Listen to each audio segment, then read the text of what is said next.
wherever we go. We shine wherever we go. We shine wherever we go. Lord, Lord. Welcome to the mind of a pothead. On my head, see a young nigga got dressed. We don't give a fuck what the cop said. I'm living a legacy. So even when I die, I am not dead. Nigga, I am not dead. Fuck with me.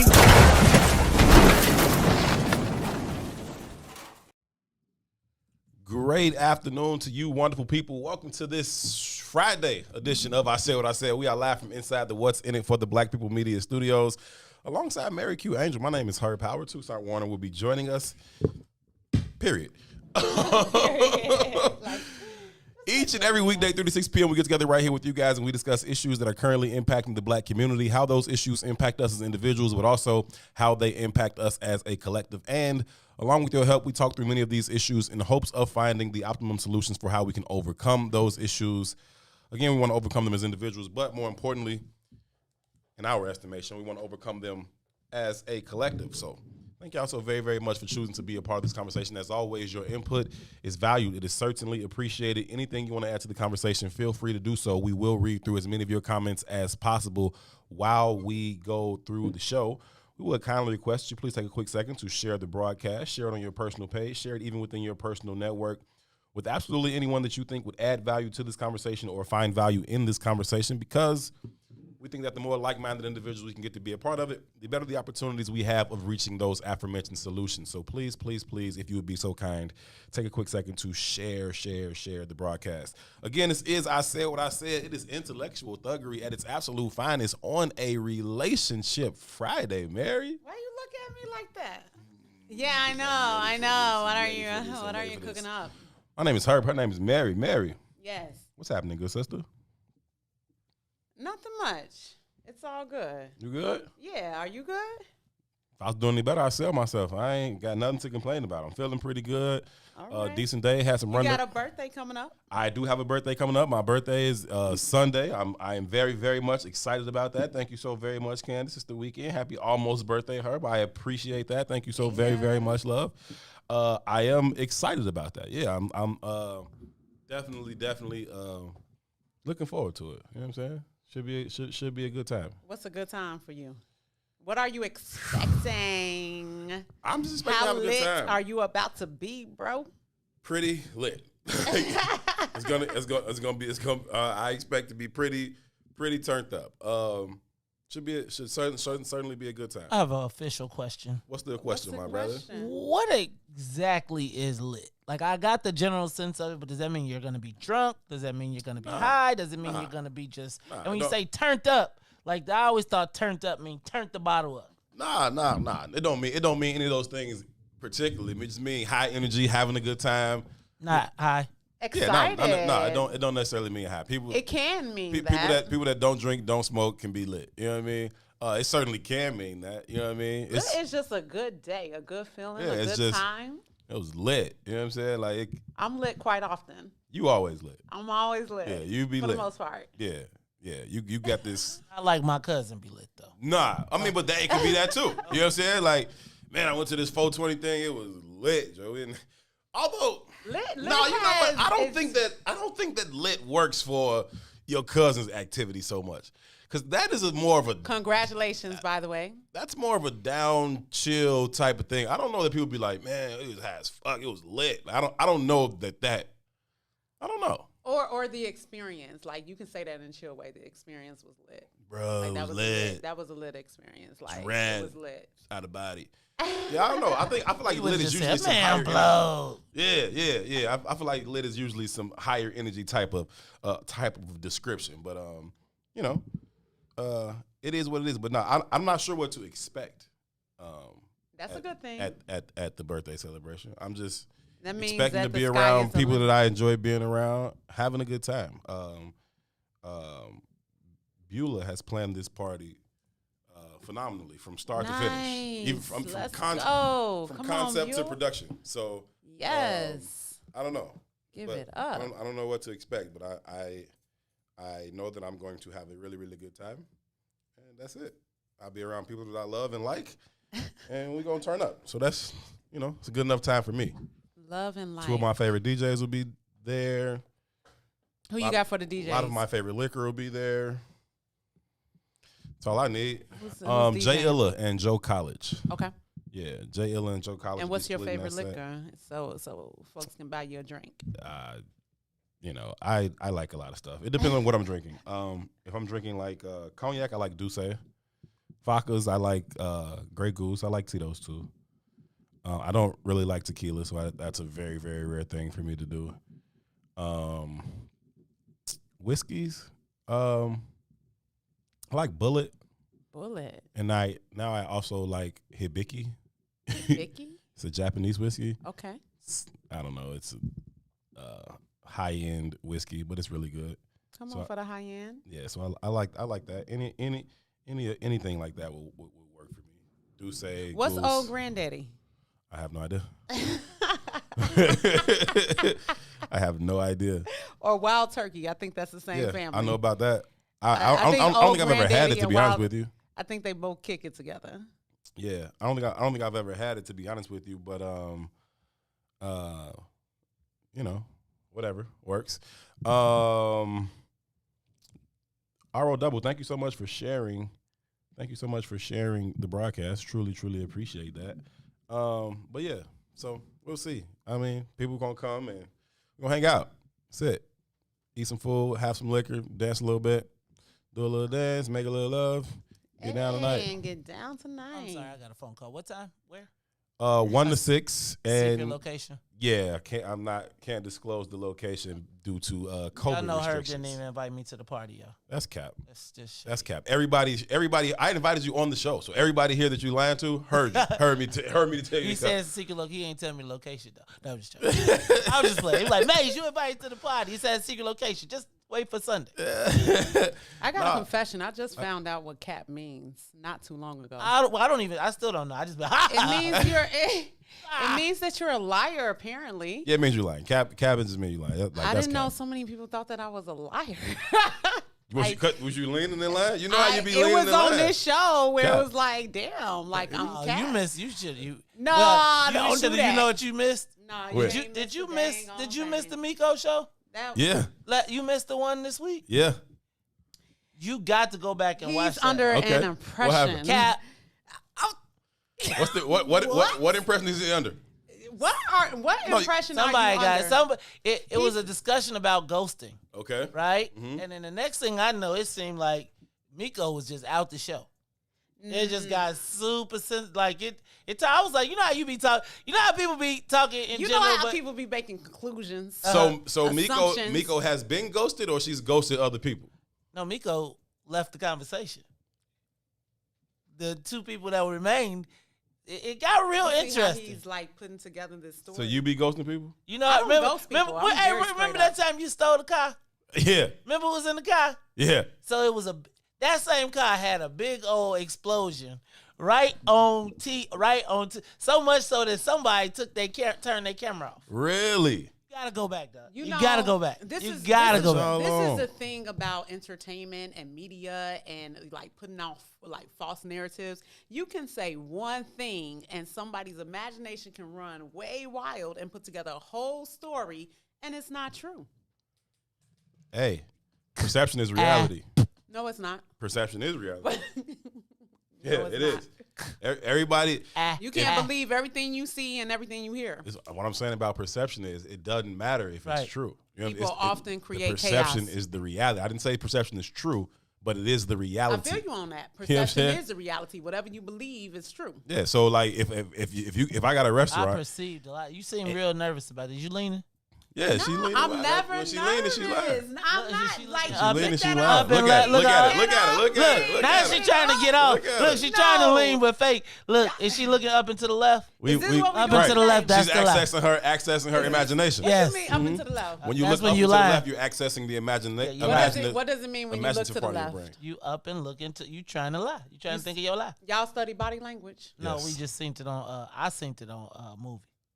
What did you see on the movie? About y'all up and left, up Yeah, and to the seriously. left. Like, so when somebody's thinking about something, they're either It's accessing their memory, Mm-hmm. which is which I is do that. which is like up and right, or they're accessing their imagination, Right. which is up and left.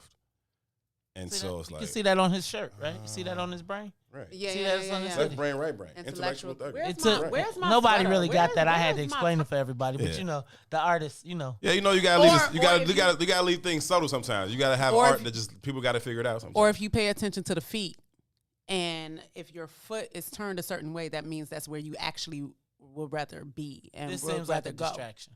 yeah, From What do you the mean up- it seems this like a seems distraction? from up and to the left. like if you want to head to the your perception is your own reality, not everyone else's. Thanks, Ron, for trying to sound so smart, but that's not what I meant, bro. I mean, Wait.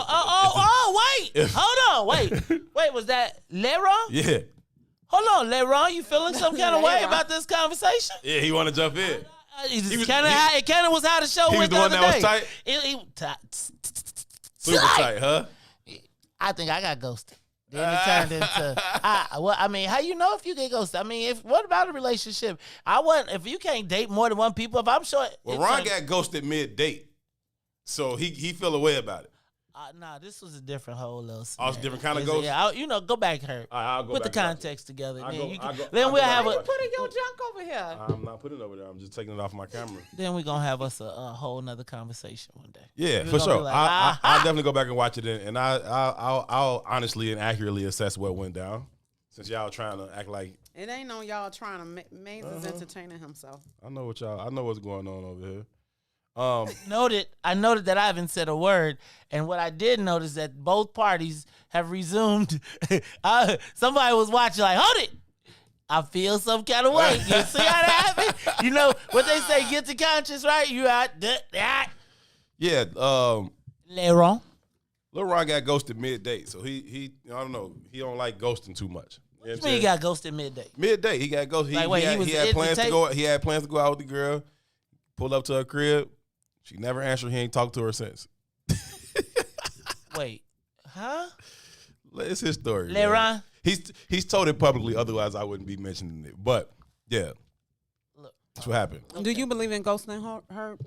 Me? They named you Robert earlier, by the way. Did you know that? Who named me Robert? Nobody named me Robert. My mama named me Herbert, and that will be all. Oh, well, that was pretty brief. Like, And laid it take down. that. I think it on that note, so much for that shit. I get it. It was actually kind of funny. If you would have seen your face, you was like, fuck. All right. Like that, It was doesn't almost happen. like, fuck is you talking about? That doesn't happen to me. Ghosting? Nah, I don't. I'm not for ghosting. No, I wouldn't ghost nobody. No, because her ass is just Because be I'd like, be like, hey, yo, is this not- ain't working out. I'm with that. Be well, love. Like, That's okay. yeah, this ain't working out. Be well, love. Okay. I mean, we see each other out. Hey, how you doing? Nice to see you. Whatever. But no, I don't. You would communicate. This is not working. I see. I'm with What am I that. dipping for? Like, what am I like? What? I'm with that. What are you afraid Yeah, of? I'm not afraid of anything. Like, I don't. Like, same reason why people ask me, like, do I be lying? Like, no, I don't lie to nobody because I'm not afraid of your consequence. You know what I'm saying? I only lie to the police. They the only. You're afraid of that. They're the only people that can give me a consequence that I don't really want. So I lie to them. Plus, I fuck them anyway. But yeah, so I lie to them. Other than that, you can get the truth. What consequence are you going to give me that I can't deal with? You know what I'm saying? That I need to just be lying to you. I'm good. I ain't lying to you. So we have a question. What's considered ghosting? That is when you are in some type of relationship with somebody, and then you decide that you don't want to be in a relationship with them anymore, and so you just dip, and you don't No say nothing, you don't communicate explanation. that to them. You either just block them, you don't answer their calls, you never call them again, and they are left. Just wondering. Here's the for thing. a little though. bit. Here's the thing, though. Or they probably already know. For sure. Here's the thing. If I can play devil's advocate just a little bit, Let's do it. when people get ghosted, they act like they have no idea why. And perhaps that happens on a very, very, very, very rare occasion. Where it was like, oh, no, everything was good. Last time we were together, the energy was good. This was good. That was good. And then, boom, I just never heard from him again. Mm-hmm. That's almost never the case. Like, you know why somebody stopped fucking with you. Now, should they have told you still that, hey, I'm not fucking with you? Yeah, they probably should have done that. But this idea that you have no idea why they stopped rocking with you, that's usually bullshit. Like, I agree with that. I agree. something happened. You know what I'm saying? So even if it was like, oh, no, they came over, or I went over there, We had sex, left, never heard from him again. Okay, cool. One of two things happened. Okay? The sex was bad. Your sex was trash. Why did you have sex with him that soon? Or they only wanted to have sex with you and that was it. And you actually knew that. Whether you Most knew it people know their whether you knew it intentions. before or not, you know after that happened, like, oh, that's what they was on. Most people know their intentions right out the gate. Yeah, I mean, Like, you know, if you rock with somebody. are you saying the immediately. person knew from jump that Just all they period. wanted to do was Both hit? people. Yeah, for sure. Both people. You already know. I don't know that I don't know that both parties always know. Like, so if one Really? person only wants to have sex, I don't necessarily know if the other person knows that too. Why is it always about sex? What if it's not about sex? Mary, that's what we're talking about. I didn't say that it's always about sex. That's No, literally okay. the question you just posed. But I'm saying, like, even if it's a situation where it's like, let's say that sex was not involved in it at all. Okay. And it was just a situation of, you know, if you want to roll with this person or not, period. Like, this would be a great person to come up with a business idea with. This would be an awesome person to, I don't know, learn from. Okay. And it's not necessarily sex. Like, I think that you intentionally know right off front why a person is in your life. Just a little bit. And 9 times out of 10, you're definitely going to know if it's a sexual intention or not. Sure. I mean, I think generally speaking, you know if somebody is trying to get in your pants for sure. But you don't know if that's all they want necessarily. Okay. You know what I'm saying? Like, people can be quite manipulative. People can be quite deceptive. And, you know, they can have you thinking like, oh, no, they really interested in some type of future with me. Like, nah, I'm just trying to hit. And then that'd be Do you think it's fair to just relate that? Like, up just front? what? Just, I'm trying to hit and Yeah, like, I think, say that out the gate. yeah, I think that's perfectly fair. I think it's responsible, in fact. I think that's exactly what you should do. You say it's responsible? Yeah, I think that's exactly what you should do. I agree. You should just be like, hey, I agree with the upfront conversation. I'm not saying you got to lead with that, like, hey, my name Herb, I want to fuck. Like, I'm not saying like that. But I'm saying, like, you know, you have the initial conversation, it goes somewhere, you exchange information, and it's, you know, you can see kind of this, okay, this is kind of going somewhere. It's like, okay, listen, before this goes too far, This is what I'm not really interested in anything serious here. I thought you were attractive. I thought we could hang out, have a good time. But I'm not really interested in anything serious. Okay. You know what I'm saying? I think that's fair. Yeah, I think that is what you should do. I'm not saying like, hey, I'm only here to beat the box and don't, you know what I'm saying? But you communicate that in a, I think that's necessary. in a clear and mature way that just says, hey, you know, I'm not looking for anything serious here. I think you're very nice looking. I think we can hang out and enjoy each other's company. Do you think that you might miss out on a genuine connection if you didn't make it about just the hit? I'm just saying in terms of what it is that you're looking for. You know what I'm saying? So, I mean, if you're out there looking for a genuine connection, then you're looking for it. But if you're not looking for that, then no, you ain't missing. I ain't missing it. I ain't even interested in it. I have no desire for that.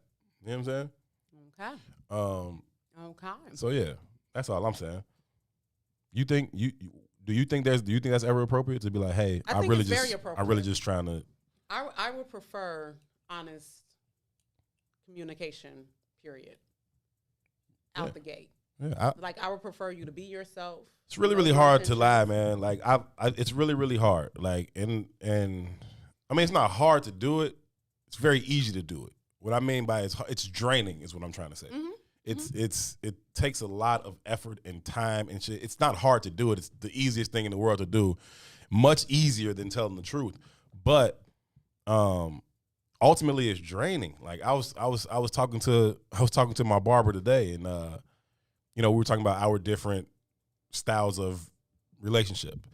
And, you know, he's like telling me about like going through all this rigmarole and this back and forth and lying and the phone's here and I got to do that. Like, yo, that sounds exhausting to me, bro. Like, and like he's asking me about like my relating style, and it's like, he's like, how do you do that? And I'm like, bro, how do you do that? Like, yeah, how do you, yeah. Like that's the hard thing to me. Like I don't have time to figure that. Like I don't have time to be balancing that thing and trying to cover my tracks. And was I here? Was I there? Did I say I was going this? Did I say I was doing that? Yo, here's where I'm going. Here's where I'm going. Here's who I'm going to be with. Let's talk about that. Okay, let's make sure everybody's on the same page and let's roll. I don't have that in me, G. I just don't. So there's a question on the table from Brother Sadiq. What up, Sadiq? Let's say you're 420 pounds and in charge of a state under Wisconsin. If someone watches you eat, leaves the restaurant. Hold on 1 second. You're 420 pounds and you are in charge of Illinois. Mm-hmm. If someone watches you eat, leaves the restaurant, never calls you back, is that ghosting? Is that ghosting? What? I don't understand. So you walk in, someone is 420 pounds and they're eating, and they decide based on your eating behaviors that they're going to walk out and never introduce themselves. That's what I'm getting from this. Is that ghosting? That would be ghosting. I need more information. You need more information? I'm sorry, Sadiq, if I'm just if they're expecting you and you don't my brain come to the isn't table, computing that. I don't understand what that means. I would say that's ghosting. What are you saying? So we have a date planned, you're saying? That's kind of how Like a blind date? maybe it is. I'm confused. I need more information. Okay. I can't respond to that. I'm supposing it's a blind date situation. Okay. And you see a certain behavior and you do not address them at all about the behavior and you just walk out. Let's say you're 420 pounds in charge of a state under Wisconsin. If someone watches you eat, leaves the restaurant, and never calls you back, is that ghosting? Yeah. Dun dun dun dun. Yeah, I can't. Okay. I don't know what that means. I think in a situation where it's like a blind date something, Mm-hmm. and they're 420, you see them eat, and you're like, nah, I ain't about to deal with that shit. Yeah, next. it's hard to find blind dates now, right? Yeah, it I mean, is. with social media and all that, once you got somebody's name, you go looking for it or whatever, and you get to their page, and if all the photos are neck up, that person's not proud of their body. Say that one more time. Go to somebody's like Instagram page, Okay. okay, and they've got 1,000 posts Okay. of themselves or whatever, but all of their pictures are from here up. That is a person that is not proud of their body. Okay. Now, does that mean they're fat? Usually, but it could mean something. It could be some other type of body type. Whatever body type they have, they aren't proud of it. But they got a cute face, so they give you all the face shots you can handle. Oh, she cute. Her face cute. It's like, yeah, but she never, ever, ever shows from her neck down. And this, let me be 100% clear here. This is not to like body shame or anything, right? I have no problem with any type of body type. I'm talking about how they feel about themselves. Right? So would you say it's the opposite if they only show body and never their face? That they're not proud of how they look in the face? Maybe. I mean, that's kind of weird. If I go to somebody's page, it's only neck down pictures. Like, no, their face ain't on. That's weird as fuck. But would you conclude the same thing? Yeah, I'd conclude they weird as hell too. Gotta take our first break. When we come back from break, I'll have some more weird conversations about relationship styles. Y'all tell me if I'm wrong. I don't know. What do y'all think when y'all see all face shots on somebody's profile? 1,000 posts, nothing but face shots. Is that a person that's proud of their body? I'm going to go ahead and say no. Since I said what I said, Mary is here. Herb is here too. Will be here. Maze is back there. We'll be right back. WIFTBPM. Chicago great, Simeon legend, University of Illini legend. ILL, baby! Man, flying the Illini, man. That's a Dick Vitale. I don't think he could have stated it any better. NBA great. It's always great to have a Chicago basketball icon, hoop legend, the one and only Nick Anderson in the building. Nick, how you feeling, brother? What's going on, fellas?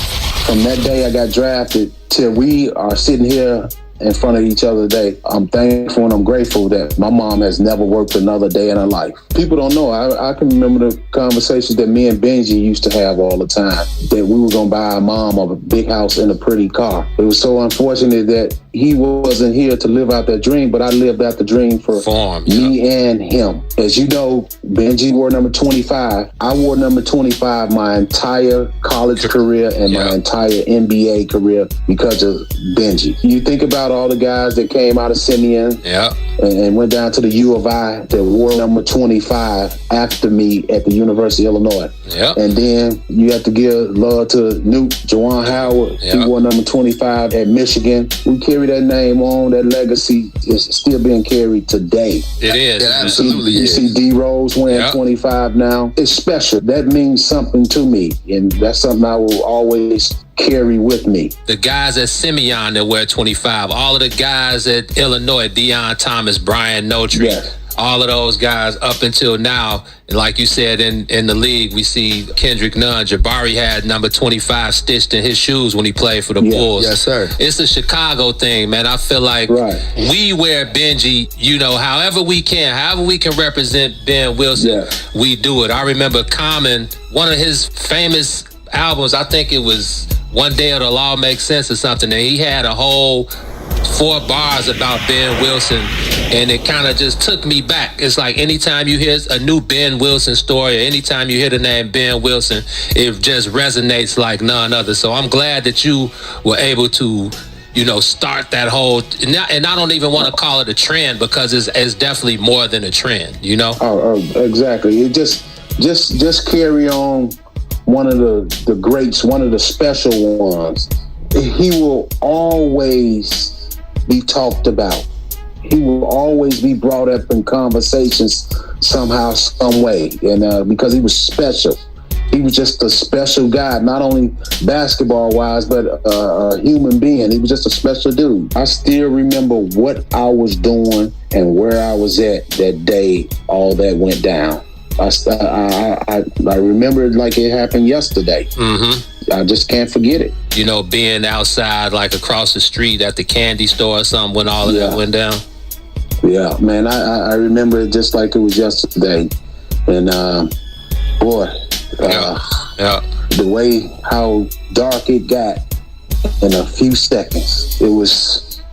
Whew, just to think about it, man, it just brings a dark cloud over your head. Take notice, the Entourage DJs are taking over the game. The Midwest invasion is here, and the true Midwest mixtape king is giving it to you. It's DJ G-Spot banging your mixtapes right now. You are now listening to the Myth Mixtape with DJ G-Spot and Mick Lou, Chi-Town's finest. It's definitely representing Southside, Westside, stand up. Yeah. They honor my persona, see my coat of arms, cloaked in armor, live and die by the code of honor.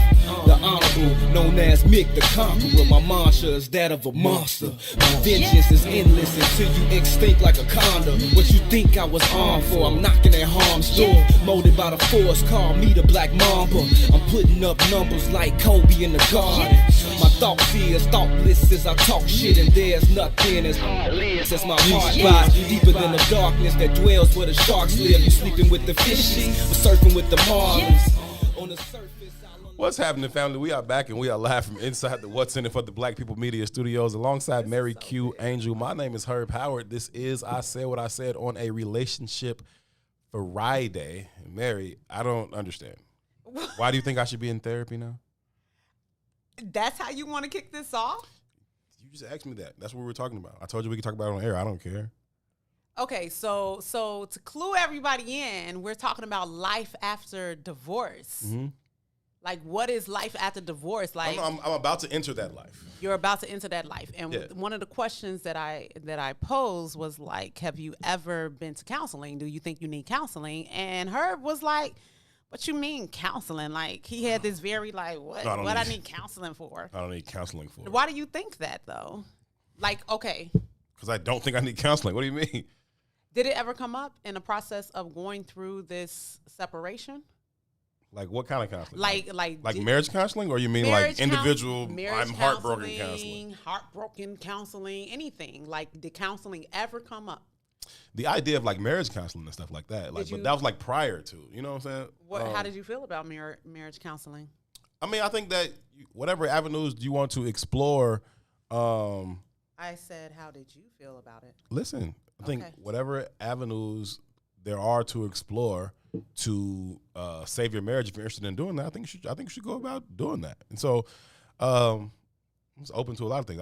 I'm not a real like, lay on my couch, spill my guts to you so you can make me feel better. I'm an open book in general, so I don't mind telling people whatever the fuck is going. But it's like, let me talk it out so you can feel better. Like no, I don't want to. Did it come up though?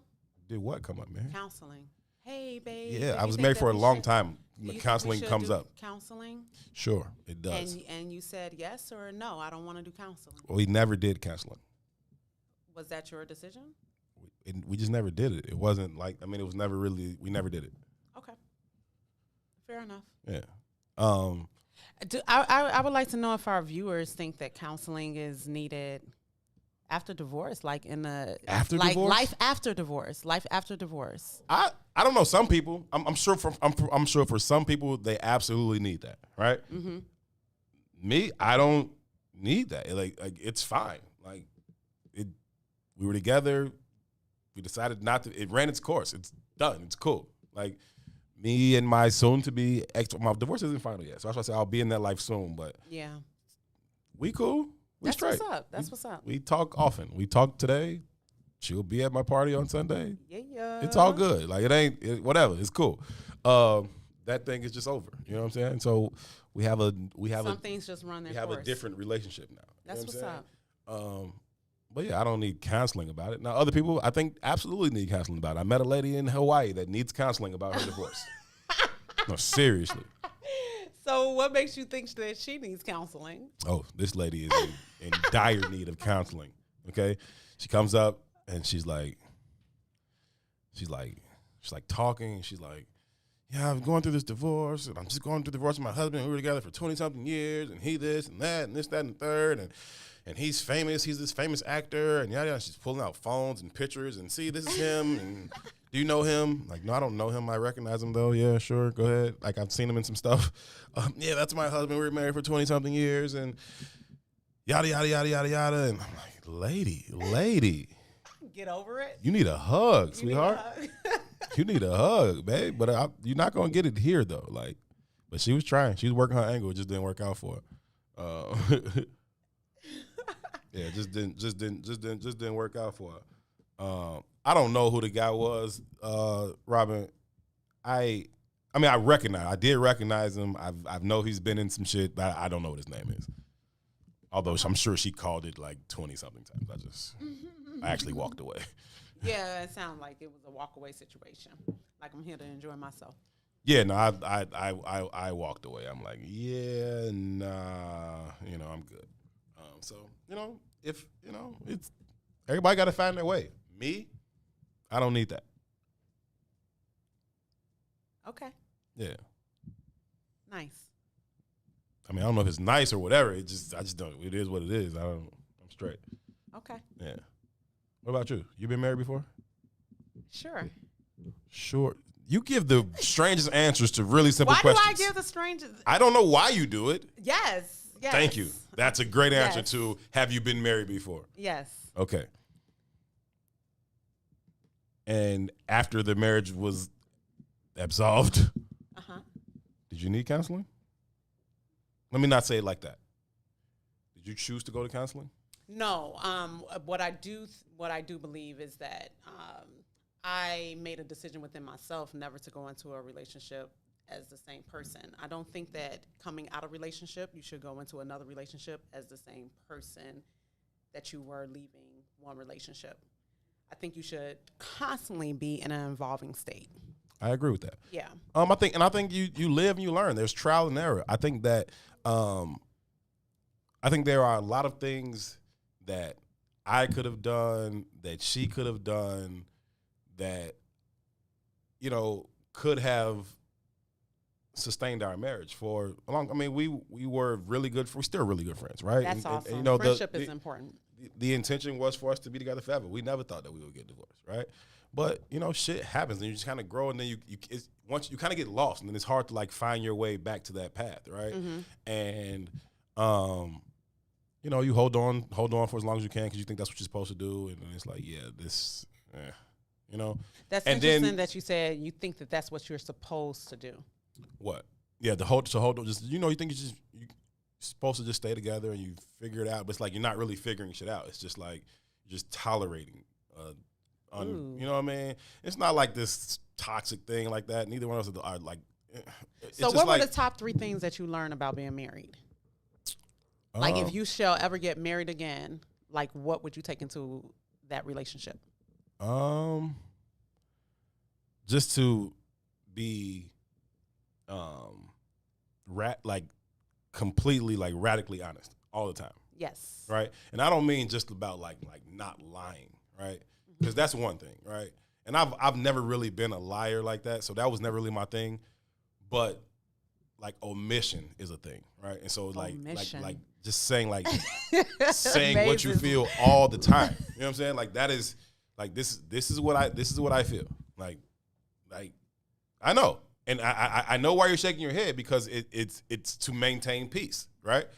But ultimately, while you're trying to maintain that peace, what's happening is you're steady making these sacrifices for your true feelings and your true desires. You make these sacrifices, and then you look up one day, and it's like you've gotten so far away from yourself because you've made sacrifice after sacrifice after sacrifice, and not sacrifice, compromise, right? Yes. After compromise after compromise, and in some cases sacrifice. And then you look up and you're so far away from yourself, and it's like, yo, now you resent your partner. Right, because you're not yourself. Right.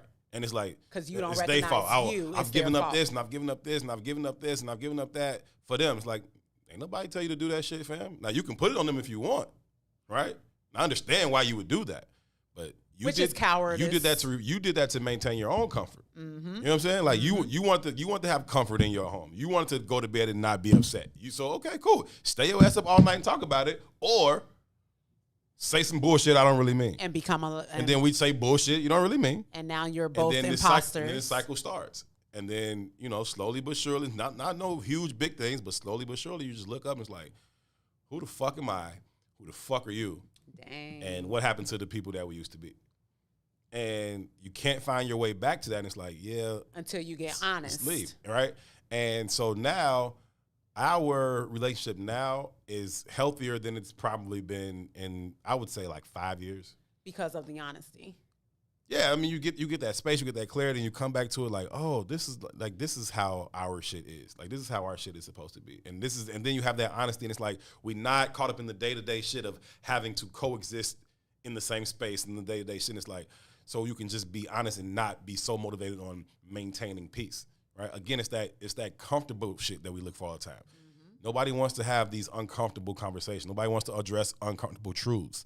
And in the interest of that, we go with comfortable lies or falsehoods or less than truths. You know what I mean? Or omissions of truth. I know exactly what you mean. Yeah, and so, but then once you get out of that space, it's like, oh, nah, come back. Free yourself. And now it's like honest. And, I'm telling you everything's going on in my life. You telling me everything's going on in your life. It's like, oh, yeah, we kind of fuck with each other.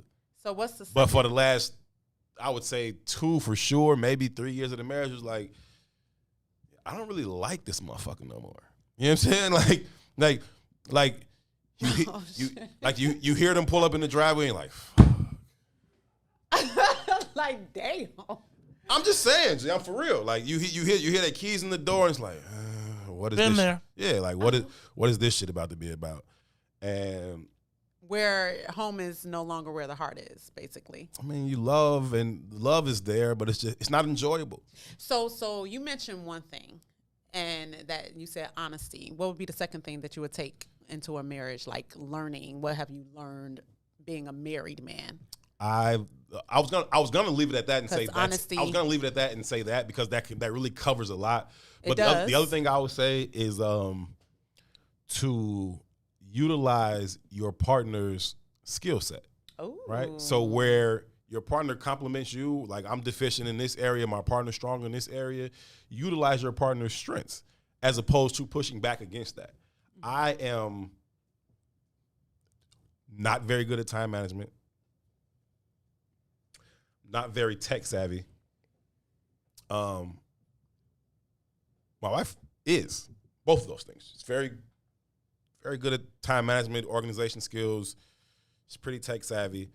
And so whenever she wanted to like help me with that kind of shit, which I require because of my lifestyle and how my schedule is, like I'm doing 3 and 4 things at a time, right? I don't know. Last time I had like a regular job, it was like, okay, here's my schedule. I'll be here. Like my shit is like da da da da da da da da. Right. And that's a blessing. That's awesome. Yeah, I agree. It was also a choice. Okay. But I do agree. Because of that, I'm required to like figure out my schedule in certain ways that I don't necessarily have the skill set to do.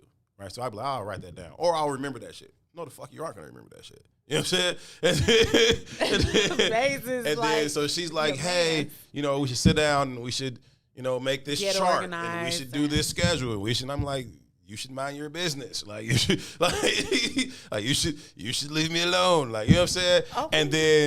And then it's like, oh, that thing comes, I dropped the ball on this and I forgot. Like, oh, shit. And I'm like, hey, babe, help me scramble this together. And right, and she was already on it. Dude, fuck you, fam. I told you to do that. You know what I'm saying? Mm-hmm. And vice versa, too. You know what I'm saying? I'd rather talk about where I was deficient in that area than her. She ain't here to say nothing about that. But her, too. You know what I'm saying? So, honesty, utilize your partner's strengths, and what would be a third? That's all I got for you, for real. Those are the only two. Really? Out of marriage? Yeah, some psychoanalysis shit going on around here. Yeah, those are the only two that the two that I found most valuable to take with me as I enter into new partnerships. Like, it's just like, What about laundry? Simple shit. What about it? Do you wash your own laundry? Do you wash her laundry? Do you, like, how do you do your chores? I'm certainly capable. What do you mean? I mean, when I was married, my wife did the laundry. Was that expected? No. She just thought she did it better than I did, so she did it. Awesome. Yeah. Random question. Thought I might ask. Yeah, no, I'm not into like gender roles and shit like that. I think there's certain gender roles I'm into. Like, I think the dude should take out the garbage, that kind of shit. But other than garbage, I don't really.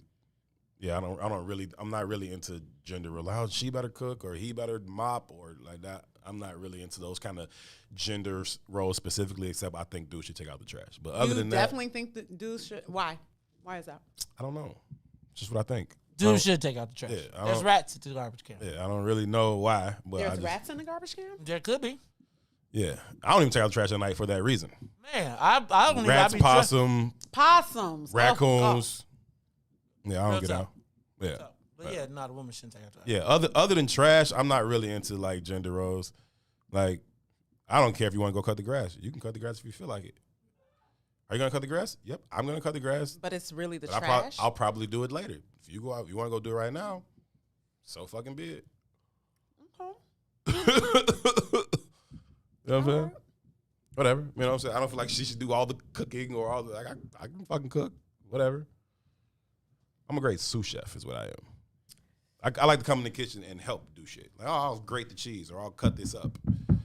Really, I'm just in here fucking with you. I'm here cutting shit. I cut some shit up. I feel on your booty. Cut some shit up. I squeeze a boob. I cut some shit up. I crack a joke. I pour a drink. You want a drink? You know what I'm saying? I'm in here under that act. You know what I'm saying? Like, you know, it's just fun. I'm just having fun in the kitchen with you. So you're about to approach your birthday.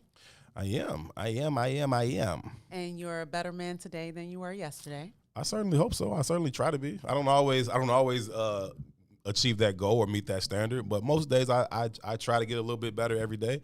But again, today, like I was saying, like time and like today, I fucked some shit up.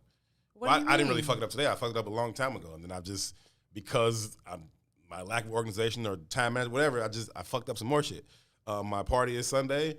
And I am also booked to host an event on Sunday. That's awesome. How's that awesome, Mary? I mean, I'm one person. Not everybody can say what you just said. I have a birthday, and I'm going to be kicking in, and then I got to host an event. No, I didn't say and then. I didn't say and then. I said and. And that's a very fortunate position to be in. At the same damn time, Mary. What I'm telling you is that I've planned a birthday party. Yes. For the very same time that another company has hired me to host an event. That's what I'm telling you. How is that great? So what are you going to do about that, sir? Are you going to be honest? I had to be. So you cut them off? They remind me, there's nothing I could do about it, Mary. Okay. I've invited 50 people to come party with me. Like there's been a heavy investment made into this party. I can't then say, oh, I'm not coming to the party, or I'm going to leave the party for a little while. Like none of those things are going to happen. So once the people messaged me and were like, hey, you know, here are some of the details for the thing on Sunday, I was like, oh shit, because I remember when they told me this. Like this, you could dip out. Huh? You could dip out. Yeah, I'm not though. I'm gonna be drunk as shit. Go first. It's in the middle. It's right in the middle. Oh. The party starts at 1. The party starts at 1. Somebody? The party starts at 1. This event I'm supposed to be hosting is at 3:00. I'm gonna be drunk. Yeah, that's kind of rough. And I'm not just. That's It's rough. just not gonna happen. It's just not gonna That's happen. a little rough. But Call them up. Do they know? Yeah, they know. Oh. They as soon as they contacted me this morning, I was like, oh fuck. But we had booked this months ago, like at least 3 months ago. Beulah said just bring the event to your party virtually. Is that possible? Yeah, none, relax. It's not happening. Okay? Okay. We're not doing it. I'm gonna be partying. That's all. Classic women trying to look. The man, we done already figured it out. Yep. Right. You said it ain't happening. No, Stop. It's done. Stop. I felt like it wasn't happening. See? But you started asking Still questions. talking. Still talking. Let's But fix. Maze, you have to Still acknowledge talking. you. Yes, I am. Still You talking. Women. You know what? Your I place. am a woman. We not about Your to do place. this. Your place. What you mean, my place? Where's the kitchen? What? Does she have on shoes? Barefoot I and have pregnant, right? let me tell you something. Maze, you started asking questions like, so how can you do this? You were already trying to devise a plan for how he could do both. When my brother said, I got it, I was like, okay. And I was trying to Remember, I was respect. like, no, you kept And I was saying then, well, what about? respecting folks in the comments reading their comments, like the love for you. I appreciate it. And you just gonna It's done step though. on We're that? not doing it. We're not doing it. See? It was booked months ago. Still at it. And No, they it's sent not. they sent It's months. done with. They sent dates and it was like, hey, this date, that date, this date, that date. And I'm like, yeah, got it. And then it got to April and I was like, that's actually my birthday. And I was like, yeah, but I ain't gonna be doing shit. This was like I said, it was months ago. COVID restrictions hadn't really been lifted. I didn't really have plans to do shit. And so I was like, yeah, even on my birthday I can do that. That's like, even if I do something on my birthday, it'll probably be Saturday night the 10th. I say party. And so Sunday, I can do that for you. And then I forgot. And so, you know, I was extremely remorseful and contrite, and I expressed that. And you gonna party it up. They were extremely gracious and understanding, and they said, "Don't worry about it." You know, Never hire you again. No, they sent the next date. It's all good. I'm really good at what I do. I believe you. I agree with that. I do. I wholeheartedly agree. And so, and I've done a lot of things for them before, and so you know they were really understanding and gracious, and they was like, "Yo, enjoy your birthday. You know, it's all good." So I have a question, of course. I have an answer. See? And I just, like this week, I followed, the wonderful Wiftable Media family all this week. And just being on the outside world, I don't know, like my heart got a little bit disturbed. Hey, the suggestions for how to do both are still coming in. That's okay. That's Women love. too. You Women, can do ain't both, it? Herb. They're women. That's love. You could dip out around 4, come back at 6. He said he was gonna be drunk at 1. It's y'all, just is love. that all women? Y'all better take that love. I'm not hating on the love. I'm just saying. Calendar, you're absolutely we're just right. saying. That's the point of women, right? Like That's the point of women? well enough can't leave well enough alone. What? I've learned from the error of my ways, and so You just said you weren't lying no more in the marriage. Oh, but you said I've learned What from did the you error learn? of my ways, and so now Now what? my partner has offered me help in this area going forward, and I And immediately you accept it. Good for you. Come Whereas on, for before I the was maturity. like, nah, I got it. I'll write it on this scrap paper and put it in my glove box, like that kind of shit. You know what I'm saying? Like, give me receive that this napkin love. over there. Right, Hey, hey. What day was it? Right. May 13th, 7 o'clock. The thing. Okay, cool. Receive the love. Got it. You know what I'm saying? Because I've learned. I'm learning. You asked me what That's I've right. learned. I learned that. So I'm doing better now. that the love is to be received. So this week, there was a lot of sensitivity I felt, and my heart got sore. And I could be wrong, but this is just something that I felt. And I really wanted to know, like, it seemed like there's a collective theme that black men specifically are out here in the world feeling like they don't have love from their black women. And that disturbed me. So is that, like, how do you all...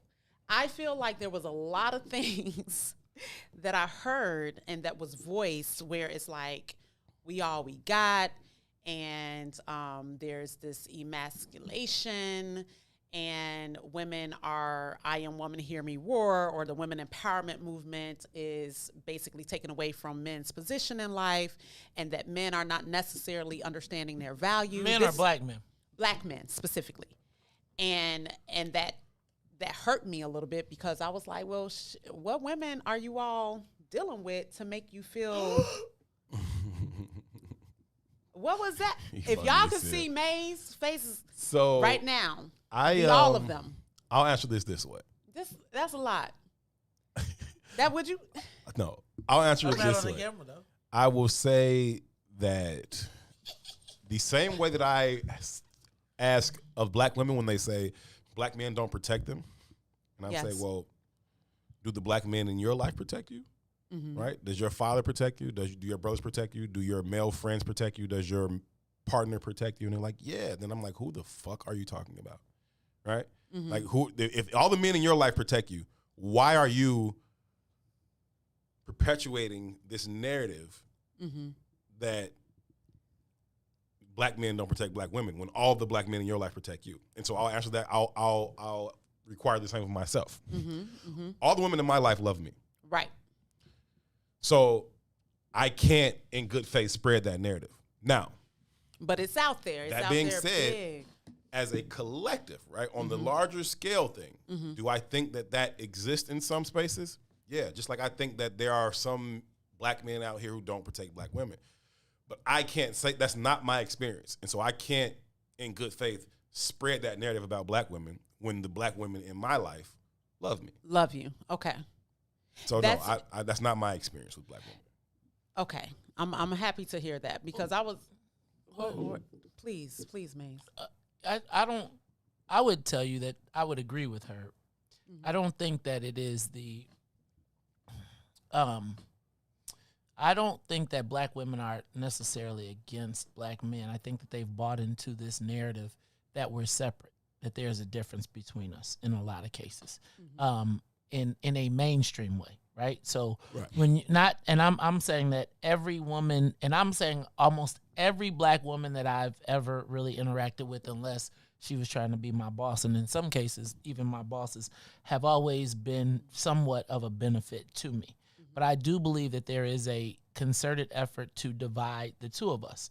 Just as I read that headline this morning, What was that? which said black women die more than anybody. They die at 3 times the rate of white and Asian men.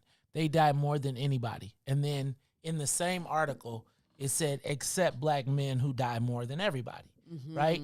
And this is the same, right? So first of all, they're comparing white men, Asian men to black women, right? When Doug Jones got elected and it's something that I feel like the party, like that Democrats are doing in general, and I do believe that because there are some deficiencies in our community and in our family structure through history, it is easy for that narrative of the shiftless black man to be perpetuated.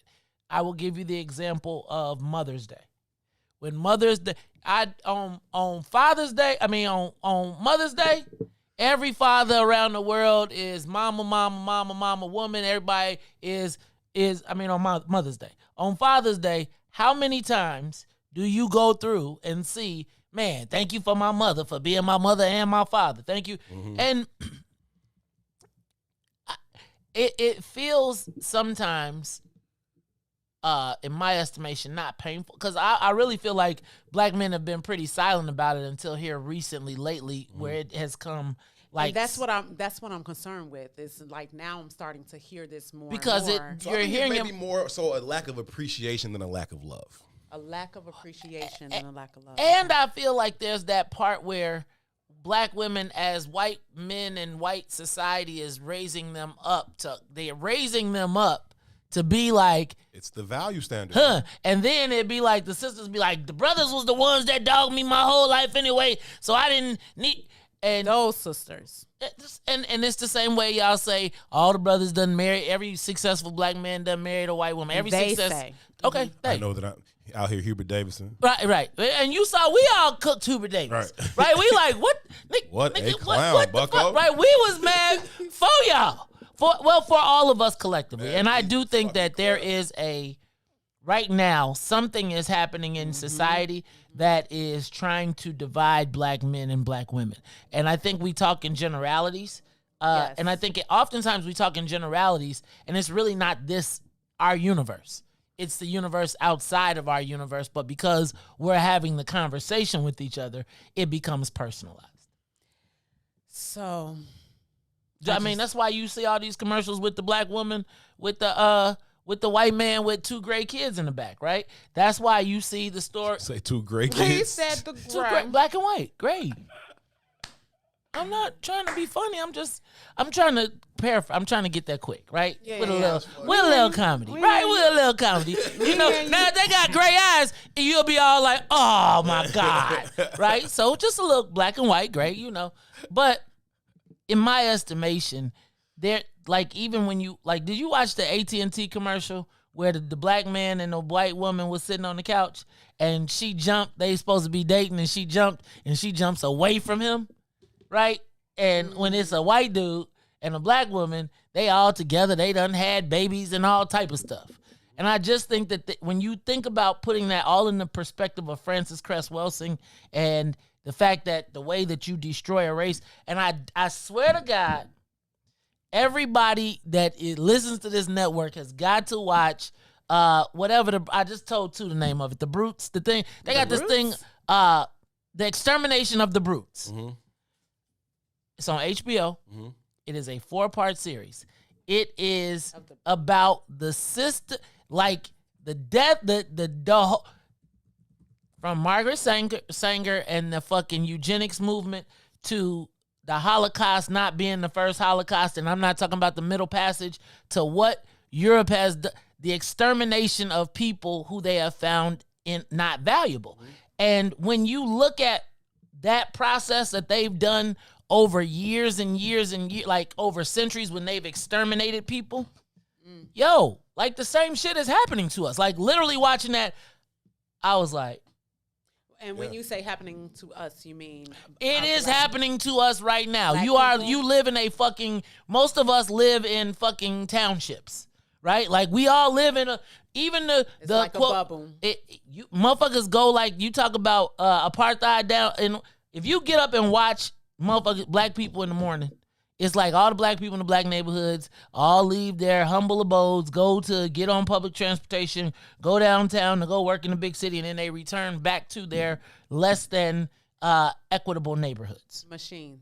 And no, I'm just saying it's just the same thing as the same thing we fought about as apartheid. But when you look at how the prison system, I mean, it was a crazy, like when you watch how they did, like literally the same fucking pattern across Europe, across Africa, and now then they did the same thing. Like, think about the Indians, yo. Like, they literally... If a script works, you keep running it. I used to think it was like fucking 1 million Indians here, right? Native... No, it was like a whole bunch the United fucking States of Indians. Right. And they literally killed... Yo, like when you read, I thought, like, you know, by the millions, G.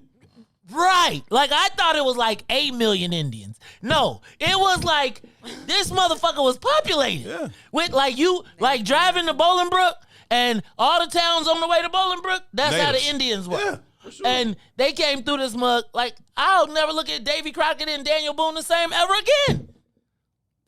Y'all gotta watch that shit. Exterminated these people. But it's happened over. They've done it century after century after century, and it happens in a mode that you don't realize until you fucking look around. Yeah, and it's 12 of y'all on the reservation. You got, and then after that, then they tell the narrative whatever they want, right? You got, because ain't nobody left to say that didn't happen. Yes. Yeah, you got, like, because they're not going to tell you the true story. But Chris Rock got a joke. He's like, man, you know how bad they did the natives. He said, when the last time you went out to eat and saw a family of Indians sitting across the table at you? Like, you ain't never seen that in your life. He said, I've seen an elephant ride a bike in my life. I have yet to see a Native American family sit down next to me at the Red Lobster. Like, you know what I'm saying? Like, that's not a real thing. Just they killed the fuck out of these people. The fuck out of them. And they do it. Like, it's not like. And so when the conversation comes about, like, are they or would they do that to black people? I'm like, hell the fuck yeah, they're would. doing it. That's now. why I'm like, why don't y'all believe they would do it? They've done it already. Yeah, I'm gonna tell you, I woke up because, you know, after 8 o'clock I'm trash. Like, I woke up to 25 minutes of like, what the fuck am I? Like Carrie, when I be watching the documentary, she'd be like, What's the name of the documentary again? Extermination of the Brutes. The Brutes. I'm telling you now, they showed like Germany practiced the Holocaust in Africa during World War One, and they perfected it. They perfected. Took you to Germany for World War before World War II. They took a million motherfuckers. They went to attack like right off of. They took a million, like it was over the whole joint was populated. Mm-hmm. They said kill them on sight, and then everybody that was left, they put a border around it and pushed them into the desert and let them die in the desert with no like unbelievable. Savages, dude. They don't give a fuck. Unbelievable what they were willing to do. Well, we have to give a FUCK. No, I'm talking about them. You know what I'm saying? Yeah, I know that they don't give a FUCK. Oh, no, we got to be like, yo, we have to give a FUCK. If we know that, like how Maze brought up that this FUCK. You say FUCK one more time. FUCK. Say it, fuck. Jesus Christ. Say it. I would say fruck all I want to. Say it. Fruck. That's hard. We're going to take a break. When we come back from break, Hold on, there's some music. we want to find out, do you not curse? I have my moments. Okay. I just want to know, like, what you say when you get, like, real mad? Like, gosh darn. Sometimes. Gee golly. Sometimes. You got, like, a cum word? Why I oughta? Mm-hmm. You said you have a cum, what? Yeah, a cum word. What's a cum word? Talk about that on the other side of this break. Oh, the cum word. Oh, wow. So I said what I said. It's okay, fuck. I'm tapping out. That would be fuck. That's what? That's Right. fuck. See, there you go. High five, Mary. Don't leave me. Yeah. Okay, you got it. Boom. Oh, Lord. You know what I'm saying? Gotta have a word. You know what I'm saying? When we reach that moment, something has to come out. Yeah. There you go. We've turned the corner here on I Say What I Said on Relationship Friday. My name is Herb. Her name is Mary. We'll be right back. WIIFTBPN. Everybody's talking about the all-new Sam Silk's Chicken and Fish. Place your order today for a delicious meal. The chicken and fish are fried to perfection, featuring a wide variety of catfish, perch, tilapia, whiting, and shrimp. Now it's your turn to see what everybody's talking about. It's the all-new Sam Silk's Chicken and Fish, Chicago's newest spot for delicious meals. Stop by at 2537 South Wabash in the South Loop, or get contactless delivery from DoorDash, Uber Eats, Grubhub, and Postmates. For more info, call 773-807-9010, 773-807-9010. Sam Silk's Chicken and Fish is open just in time for lunch, or take it to the house for a delicious dinner. It's Chicago's new spot for perfectly fried chicken and fish. Don't wait any longer. Try it today. Sam Silk's Chicken and Fish, 2537 South Wabash in the South Loop. Sam Silk's Chicken and Fish. Introducing your trusted source for high-quality black emojis,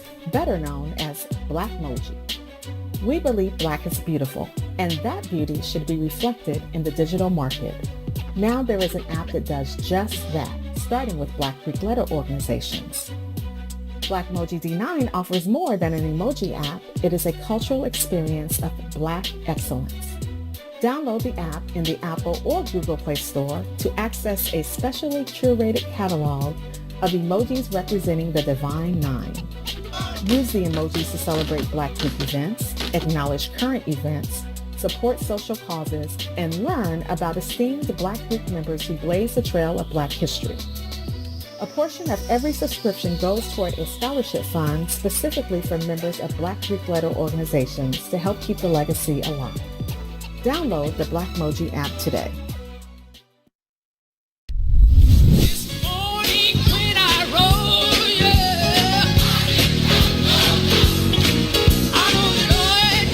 Church Chicago's Power Hour. I'm your host, Angie Mims, and Terrence Keys, TD, a.k.a. Terrence Daniels. I wish I had one witness in the house. You got one. Got a couple of them. Got two T's. Give me a testimony. Oh, Lord. He's did it before. Oh, Lord. I got one. Something better.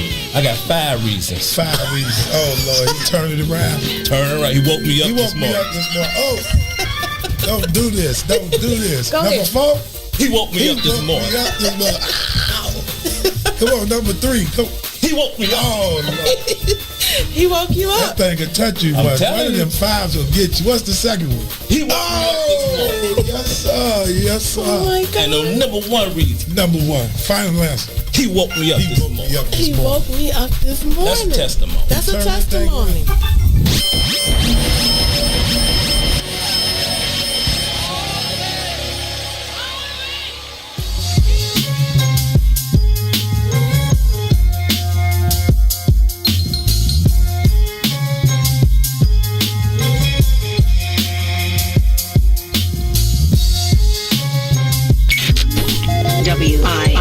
WIFTBPN. My nigga Dr. Mindbender behind the boards. Custom, ain't no heroes or role models where I'm from for us to follow where I'm from. Just some niggas throwing gang signs and hollows where I'm from. They pop pills, sip lean, and bless bottles where I'm from. You still ain't figured it out, nigga, Chicago where I'm from. Home of some of the most notable women and men to exist. But the only stars niggas on their heads, the fin and the six. Most of us settle, however some intend to get rich. We lose homies and hit the internet to pretend that they miss. We spend link at the corner store, and motherfucker ain't gotta be enlisted in no army or Marine Corps to be going to war. It's gun smoke in the air, and it's blood stains on the floor. We all born poor, but yet and still we feel we born to soar. The beautiful struggle, bodies left blood oozing in puddles. We love to hate like a poisonous dart from Cupid and struck you. Shit, you stupid as fuck if you let the stupid instruct you. Bucks in the cup. Your muscle to build a lucrative hustle, crabs in a bucket. So when one make it feel family, welcome back. We are live inside the What's in It for the Black People Media Studios. Never dog my dancing again. You saying Mary dance worse than you? Oh my God! What? I mean, what's in the cup? Is that a cup? Is that a cup? Nuts, peanuts, and raisins. We're gonna let that ride. Yeah, go ahead and do what you gotta do. So, go ahead.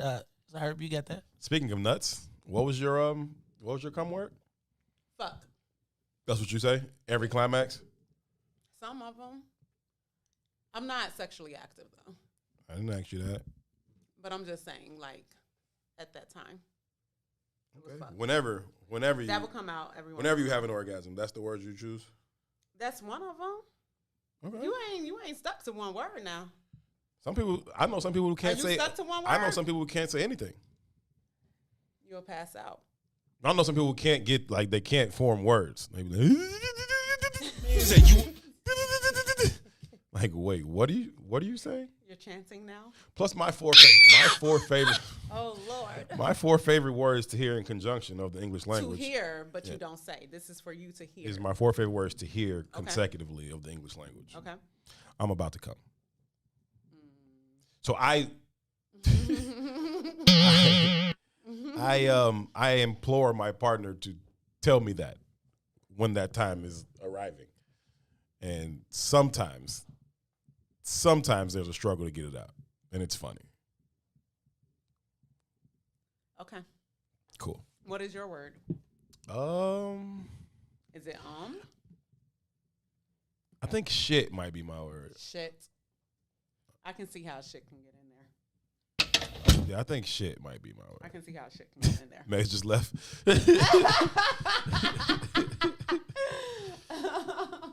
Yeah, I think that might be my word. I'm asking you about recovery and divorce, and you're like, so what is your climax word? Are we still on that? No, we're not. I thought we were past that. I thought I answered everything you had to say about that. What I do? I declare myself the coldest. Yes. What's up, my brother? The coldest. I snatched one from a whole nother document, man. Hey, this is recorded. This is going live. I know. It's capitalism. We're talking about capitalism. What's up, my brother? Sue was in the building. What's happening, man? You're hey, about y'all to gotta stop relieve taking him my of a dashboard hot thing seat. off this. Herb has experienced somewhat of a hot seat. Who, me? Nah, They all moved that up to the top. What dashboard? Herb C don't get hot. I'll be straight in the prom. Listen, on now. I'm cool. Oh, you talking about the 3 across? Yeah, yeah. Oh, I took that off. I'll put it. I'm talking about. I got it. Go into the I multi-view. got It's it. a new version. I got it. Why is the comment saying, "Oh shit, I knew it"? What happened in here? Knew what? Don't say Oh shit. Nothing happened. That is I think that's Ready Rock's cum word. Oh. That's the conversation. Came in at the wrong time. This conversation for sure. Herb is shit. Mine is fuck. What is yours? Silence. That's because he You're doesn't come. silent. He's been married for too long. He doesn't even know what coming is anymore. Sounds about right to marriage life. So marriage life, there's a decrease in sex. I think I have a theory on that. Okay, I'd love to hear your theory, and I'll tell you the real reason. Okay, no. No, I'm playing. Go ahead. I'm playing. Please tell me the real reason. I'm playing. Go ahead, Mary. What's your Going with your theory. Okay, so my theory is this: when you're like in that whole let's call it dating. People use the word dating. So when you're in that whole microphone just dropped out as soon as she was telling this bullshit. Okay, the mic knew she was about to lie. The mic knew she was going to start leaning to the left, talking this bullshit, man. You fucking up my mic, yeah? No. Mary. All right, you're going to be paying for that money. What do you think? What is this? Mary, what do you think is the reason that sex? Okay, like seriously. When you're in that like whole dating situation and leading up to the marriage, you kind of living in your own space. You're in your own space for a minute. Like you get to decide when you're ready. What do I mean? If I'm over here in my own space, I'm 9 times out of 10 calling you and getting with you when I actually have time, when I'm feeling good. It's all about you. Like my mindset is prepared to give my attention to you. Right? Okay. And that and in that process, no, seriously. Like, yeah, I'm sick of this bullshit already. No, hear me out. Okay. Hear me out. Hurry finish this story. Hear me out, gentlemen. Like seriously. Love. Come on. Like you are doing things on your own time, and 9 times out of 10, because I am separate from you, my own time, whenever I call you, is also your time because I'm calling you when I feel like I am ready for you. Right? So now we're living together. Mm-hmm. And we're coexisting, and you're seeing me in several variations of myself. Like you're seeing how I exist. Yes, ma'am. From the top of the day to the end of the day, every day. Mind you. Yes, ma'am. I was only dealing with you when I wanted to. Yes, ma'am. But now you in situations where you're in my space. Yes, ma'am. And you're trying to deal with me when I don't necessarily want to deal with you. Can you please be more specific? That is the specific. You're talking about sex. When you I'm say talking deal about with sex. Okay, oh, you want me to use the word sex? Yeah, we're trying to have a conversation and you're using these vague terms. And I can't say deal. Mary's nobody knows what you're talking about, okay, Mary. Sex. I'm talking about sex. I want it. Like when I say married, have you been married before? Sure. What does that mean? It's Mary? possible. Like, it might have happened. Like, maybe one time. This one time in bed camp. Right. Even before we got on the air, she was asking me about being. I was like, Mary. I was like, you been married before? She's like, what did you say? Hashtag. What you say? A little bit. Hashtag. No, I just think that it's. I think that when outside of marriage, you're more prompt to like be in that phase of like highest sexual interaction. But sure. it seems that way because in that time you're really dealing with each other. When you're feeling that, you're with each other. In marriage, you get the whole time frame, and you recognize that the whole time frame ain't always all about sex. Right. And so it seems like there's a decrease when really it's. No, there's an actual decrease in the frequency of the activity. Okay. You know what I mean? But I'll tell you where I think it comes from. I think it comes from all of the other shit that comes along with marriage, right? And so before that, you're not really sharing a life like that, right? And so I like you like me, we get up, we have sex, whatever. When you're married, all this other shit is there, right? All this other shit is pulled into the equation of whether or not I'm in the mood for sex, right? And that's what I'm saying. Usually, if you're not with each other, you're separate from seeing all that other shit. But go ahead. Right. It's everything, right? It's the financial burdens. It's the house burdens. It's children if that's involved. It's everything else that then impacts whether or not we're having sex, right? It's like, oh yeah, we're not having sex because I'm upset because you were supposed to hang that thing on the wall. You didn't hang the thing on the wall, so now I don't want to fuck. And that's coexisting. Right? That's coexisting. I'm saying without the coexistence, I'm calling you when you ain't even got to deal with that shit. Like that shit ain't even in the equation. So of course we're having sex. Like none of that shit is there. That's what I'm saying. We're saying the same thing. Toussaint make you curse more often, don't you? When two come around, I make her nervous. Yeah, she told me I don't get nervous. Y'all don't make me nervous. She told me the other day this was funny. Very comfortable. This funny. She told me the other day. She said, "When I be in there with you, you be talking about shh." And you be like, "Why you ain't say that?" No. This is what Tutu be like, shh, because I started like being involved in the conversation and trying to get some clarity on the shit, and he's like, shh. And then after the show, he's like, you know what, Mary, you really ought to speak up more often. I'm like, you ain't not telling me to shh. Story of this shit. It was this What's dude. the science? It was this dude that It's came the science into though, for real. No, man, it ain't important. And this goes into some of the shit Herb be rocking with in regards to like the dysfunction of monogamy, right? The very nature of the male, like testosterone levels rise when you hunt, and when you capture, they decrease. Right. This is scientific too. It's not like hypothetical. This shit is real. And women, unbeknownst to them, other women's pheromones, when they attach that to your body, to the male's body, they get more attracted to a man. So when I'm really out here in these streets, So when people say like it's really beneficial to Like like the when men they are got a gonna woman, other women want you more. That's like real, like That's real scientific, scientific shit. I thought it was just like real, like oh somebody else got it, I want it too. Shit. no, that's real scientific shit. Okay. And I mean, y'all right too, but the responsibilities and all that shit. But it also speaks to the lack of our understanding of why we supposed to be relating in the first place, though, right? Because if we ain't fucking because of the bills, then we're operating transactionally. Yeah, transactionally. I'm sorry, we're not operating in the spirit. Yeah, nah. And if that's the norm in this society, then what's that say about the norm of how we relate? Yeah. I'm not attracted to you unless Everything thing else is comfortable. You know what I'm saying? Shit that don't have nothing to do with But you as a person. That's though. impossible because attraction No, is it's not impossible. Attraction is a mother effer. You can't get away from attraction. If you're attracted, you're What attracted. I'm saying is why your attraction is impacted by things that has nothing to do with that person specifically, right? So I'm not attracted to you because you got a bad attitude. I'm not attracted to you because you this. I'm not attracted to you because your bank account only reads like this and it doesn't read like that. And then the bank account shit makes it one kind of a statement, but it's Sure, I'm like saying. we got this much debt. Right. You know what I'm saying? We got this much debt. And going back to the theory or the science, I don't even want to say the science, but the sociology of it all, right? The very nature of, I don't want to say the nature, but the narrative for a woman is based in some Disney fantasy shit. I shouldn't have to deal with this. I should be taken care of. I should be. I ain't saying it's the reality, but it is the narrative. You know what I mean? It's the narrative. And because we don't deal in the reality, it's like when that's not happening, let's again back to the math of black people. If the damn median net worth is 60,000 and both of y'all busting 30,000, I'm assuming y'all dealing with some struggles. So you get there and you look at him like, nigga, this is your fault. I saw a video the other day of this woman, and he was talking to this dude, and she was like, I won't deal with no dude who don't got no money, right? Which is not no uncommon statement to hear. Quite so common. the guy says, well, what's money, right? Because that's subjective, Right. You know what I mean? And she was like, he at least has to make twice as much as me.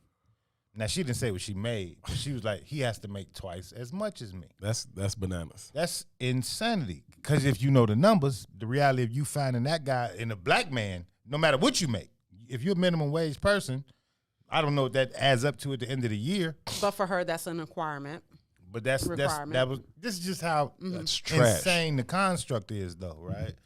So, and then she responded like, and if Philosophically, you it's trash. she was like, if we make the same amount as me, you're not on my level because I'm a woman. And then she said, if you make less than me, I'm gonna belittle you.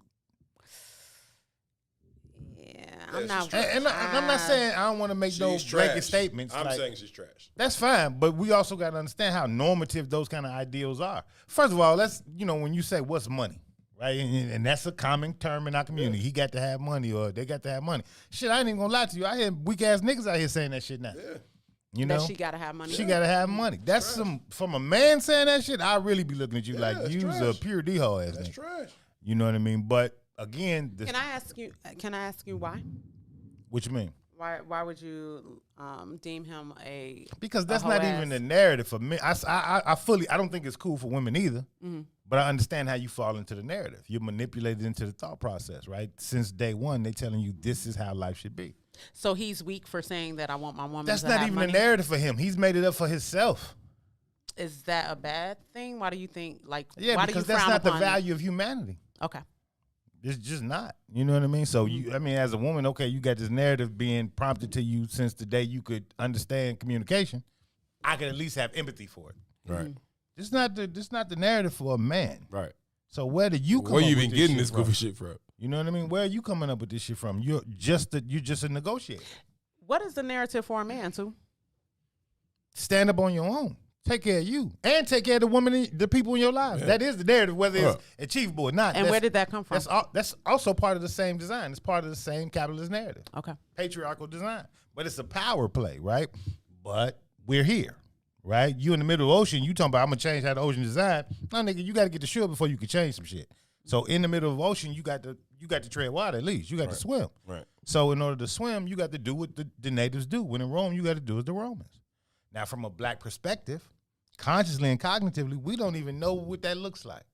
Because when I break down the data and the numbers, we don't operate from that standpoint. Because our narrative is even wrapped in aspiration and fantasy. Mm-hmm.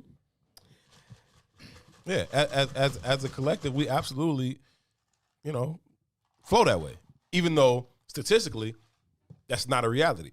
But even more than statistics, see, philosophically, that shit is trash. You know what I'm saying? Like, somebody that I'm gonna be with has to make double as much as that's just a trash ass way to think. You know what I'm saying? From a woman, then especially from a dude, like that shit is. What do you want a woman to see in you? I want her to see that I'm God. I ain't stutter.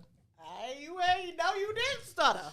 I appreciate that. What do you want a woman to see in you? I want her to be physically attracted to me. I want her to think that I am a person of a spiritual person. I want her to think that I have a great sense of humor, and yeah, that's what I want. Like see me as handsome, spiritual, funny, family oriented. You know what I'm saying? That's who I am. And you said you want a woman to see you as God. That's my truth. And what is that? All things. Explain. We ain't got to get no further. That's the explanation. God is all things, and so am I. And you want God is I am, right? Yeah. Okay. What about you? What do you want a man to see in you? Or a partner, whatever. Just love. I want them to feel safe. Like, I don't want to be the storm. I want to be the peace in the storm. Dig it. You can always relax. Dig it. Find out what that looks like on the other side of this break. As I said what I said, Two is here. Mary's here. I'm here. We'll be right back. WIFTBPM. Sissy's Taco Bar Pop-Up is back with more hours and more days. Check them out at their new pop-up location at The Woodlawn, located 1200 East 79th Street. Sissy's Taco Bar offers authentic street tacos infused with international soul. Now every Tuesday, Thursday, Friday, and Saturday at The Woodlawn from 12 p.m. to 7 p.m. New vegan tacos have been added to the menu too. Visit sissytacobar.com for more info. Shop at Black-owned and operated Solo Beauty, where you are appreciated and respected. Located at 8158 South Cottage Grove, Solo Beauty can supply all of your black hair care needs. Solo Beauty is open from 11 a.m. to 8 p.m., Tuesday through Saturday. Everybody's talking about the all-new Sam Silk's Chicken and Fish. Place your order today for a delicious meal. The chicken and fish are fried to perfection, featuring a wide variety of catfish, perch, tilapia, whiting, and shrimp. Now it's your turn to see what everybody's talking about. It's the all-new Sam Silk's Chicken and Fish, Chicago's newest spot for delicious meals. Stop by at 2537 South Wabash in the South Loop, or get contactless delivery from DoorDash, Uber Eats, Grubhub, and Postmates. For more info, call 773-807-9010. 773-807-9010. Sam Silk's Chicken and Fish is open just in time for lunch, or take it to the house for a delicious dinner. It's Chicago's new spot for perfectly fried chicken and fish. Don't wait any longer. Try it today. Sam Silk's Chicken and Fish, 2537 South Wabash in the South Loop. Sam Silk's Chicken and Fish. Man, you know I love you, right? Just gotta be real with me. You cheating on me? I said, boy, don't you know what you do to me? He said, there you go with that. Said, boy, don't you know Babe, what you do to me? you know how I feel about you. I'm trying to make this work. My guys keep coming to me, telling me they seeing you was stud. How that's making me look. Now you them rings, them leathers, keep your head down every week. You gotta let me know something. Look, if you don't trust me, why the f is you with me? Coming at me on some Jay-Z shit. Who you with? Calling my cell, leaving crazy voicemails. Thinking you could get me if you called my girl Nikki, but she was with me. And I was home at 7:50, but that's when he got technical with it. Talking about he called my house at 7:59. I don't keep up with the time. What the f you think I'm lying? It all comes down to you trust me or you won't. The bottom line is you love me or you don't. And do you need me, baby? Yeah, you know I do. So you believe me, baby? Yeah, for sure I do. Then he gave me a hug, jumped in the truck and went to work. He managed to leave without getting his feelings hurt. So I sat back, flamed up the weed and thought up. Who the hell done ran their mouth and almost got me caught up? Said, boy, don't you know what you do to me? He said, but I don't usually. I said, boy, don't you know what you do to me? He said, you know I don't usually. I said, boy, don't you know what you do to me? I be hating when you acting brand new. But you can't be telling people that you do with me. You gotta keep this here between you and me. I feel bad about the fact that you gotta creep with me. When your man be around, you don't speak to me. When my girl be around, I see you peeping me. When they both ain't around, you be freaking me. We used to do it secretly, now you all talk. You telling everybody like you wanna get caught. I think my girl catching on cause my story keep changing up. You gotta stop. Oh yeah, that's that. Yeah, I used to like. I used to like Ye when he was a go-getter. Telling people that you're doing me, then you telling me that you don't even wanna screw with me. And that's a shame, I can't even do my thing. You dick and you go temporarily insane. You think it's a game, but I don't wanna play no more. You wanna stay, but you can't stay no more. You wanna be with K, but that ain't okay no more. You got something to say, but you ain't gotta say no more. What's happening, family? We are back and we are live from inside the What's in It for the Black People Media Studios on the south side of Chicago. Hope y'all are well wherever you find yourself. Thank y'all so very, very much for choosing to tune in to this Friday edition of I Said What I Said.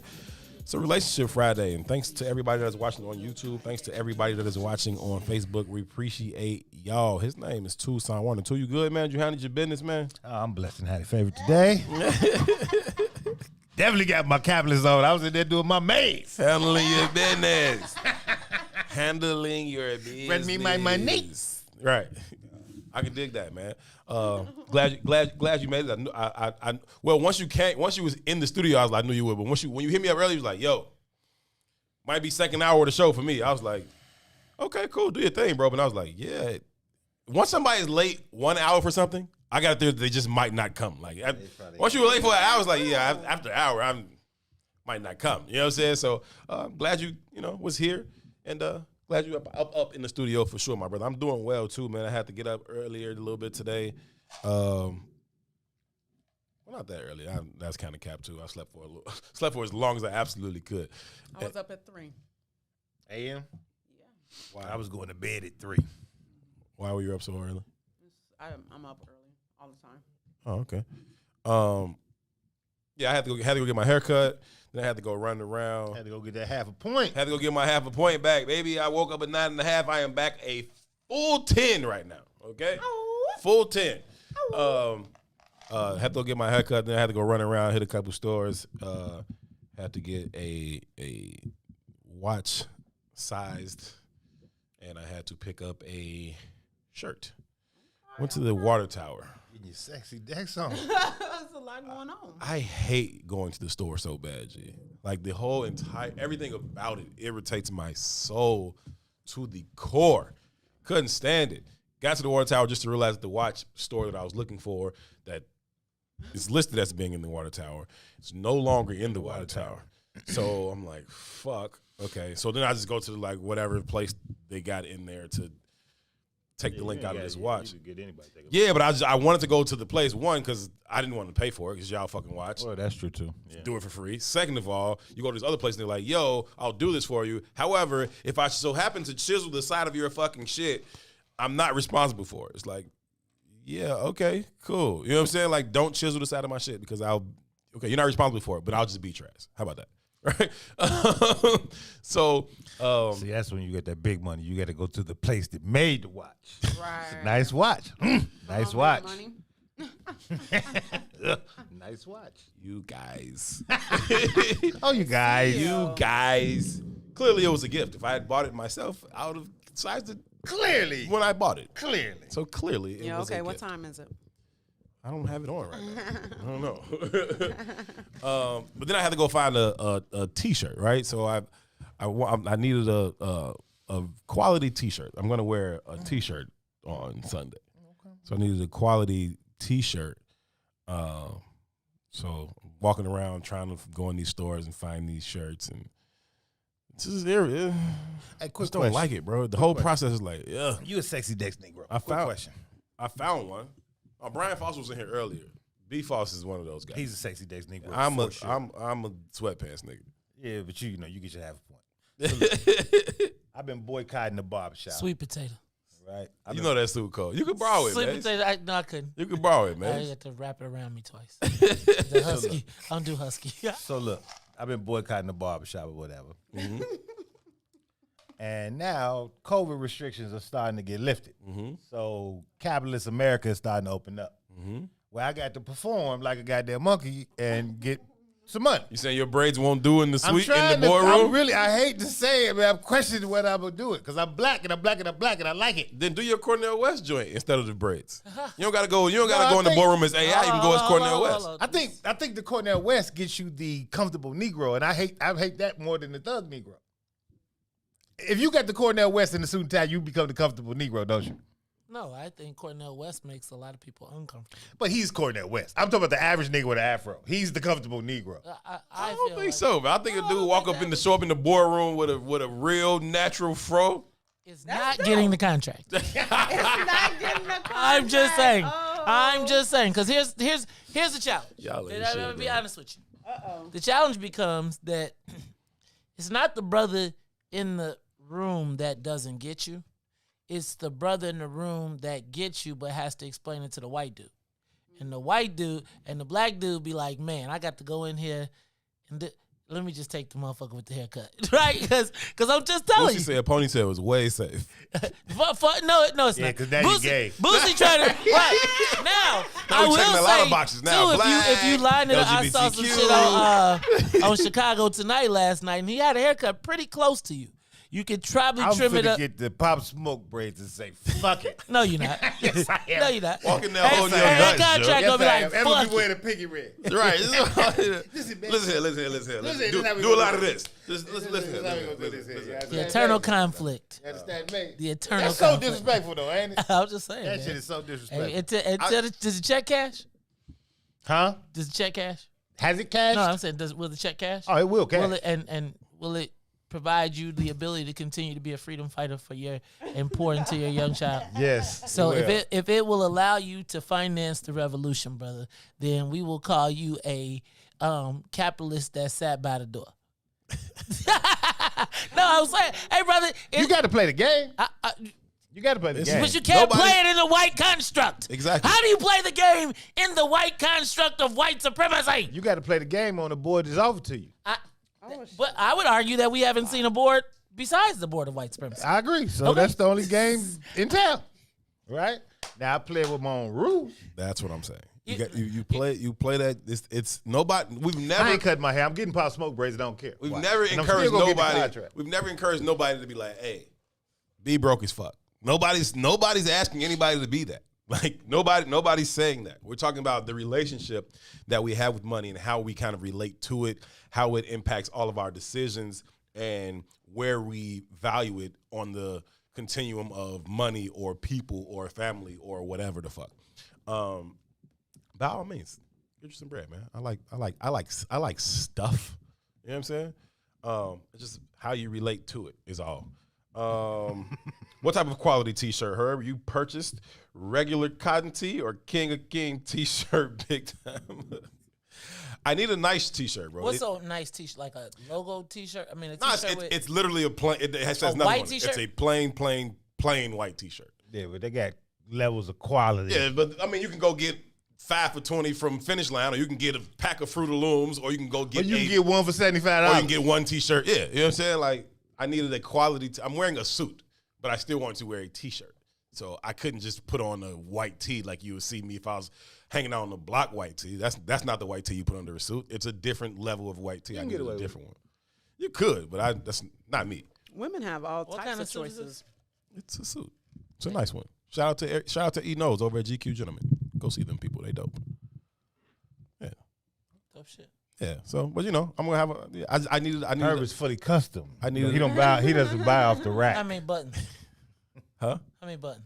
He's not from the West Side, man. I I'm didn't just count, asking. man. I mean, you He's got not from the West Side. He does 2 or 3. Hey. West Side 2 or suits 3. started 7 buttons. I'm fly, man. 2 or 3. Understand that 2 or 3. You'll see it on Sunday. Okay. What color is it? Fly color. Like You'll see it on Sunday. It's fly is what it is. Is That it means you fly don't like know. that peach? I mean, the sweet potato soup. That means that I don't know. I You know. don't know yet? He picked the colors. I have it. I have it. It's been tailored. He picked the thread count. It's just waiting on me to put my sexy self in it. It's fine. It's fine. It's beautiful. Yeah, the husky styles. Yeah, whatever. Call it what you want. Anyway, I needed a quality T-shirt that I couldn't get for like $5 at the corner store. So I went and found one. I ended up getting one out of Them Goodfellas T-shirts is fairly quality though. They Are look they? good under suits though. Okay, cool. I went to a white store that I don't care to promote. Got it. Yeah. It is. But yeah, it was quality. It was dope. So, my Herb, does this my mean that ensemble is complete.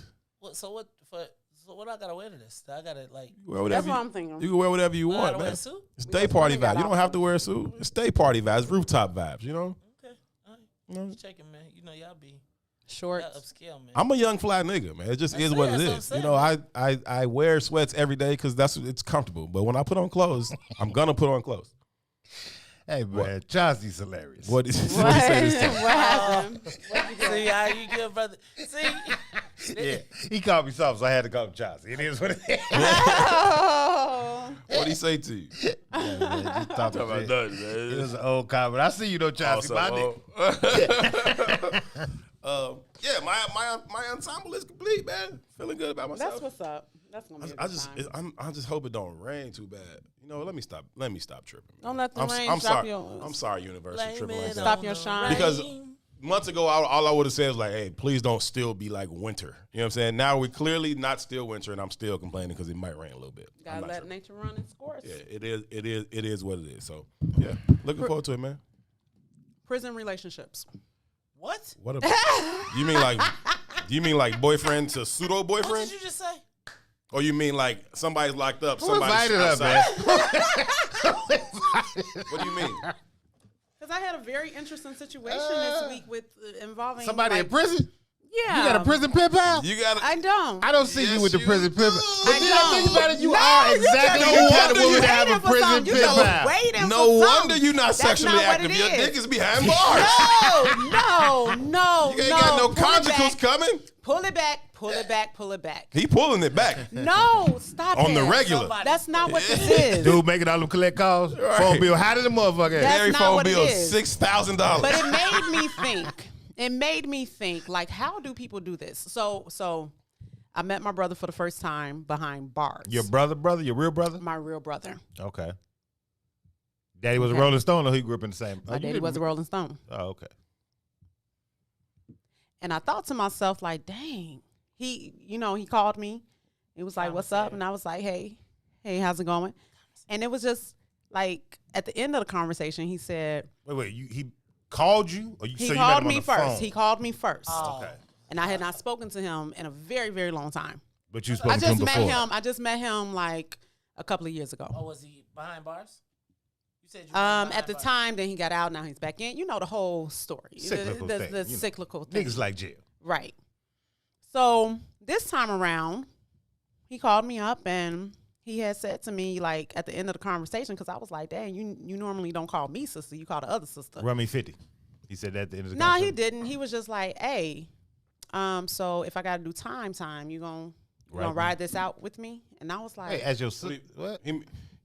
Are you going to support him financially through this process? This is not. It's not sexual. He means, are you going to be there to support me Are you going to financially? be there? Can I call you when I need Are shit? you going to?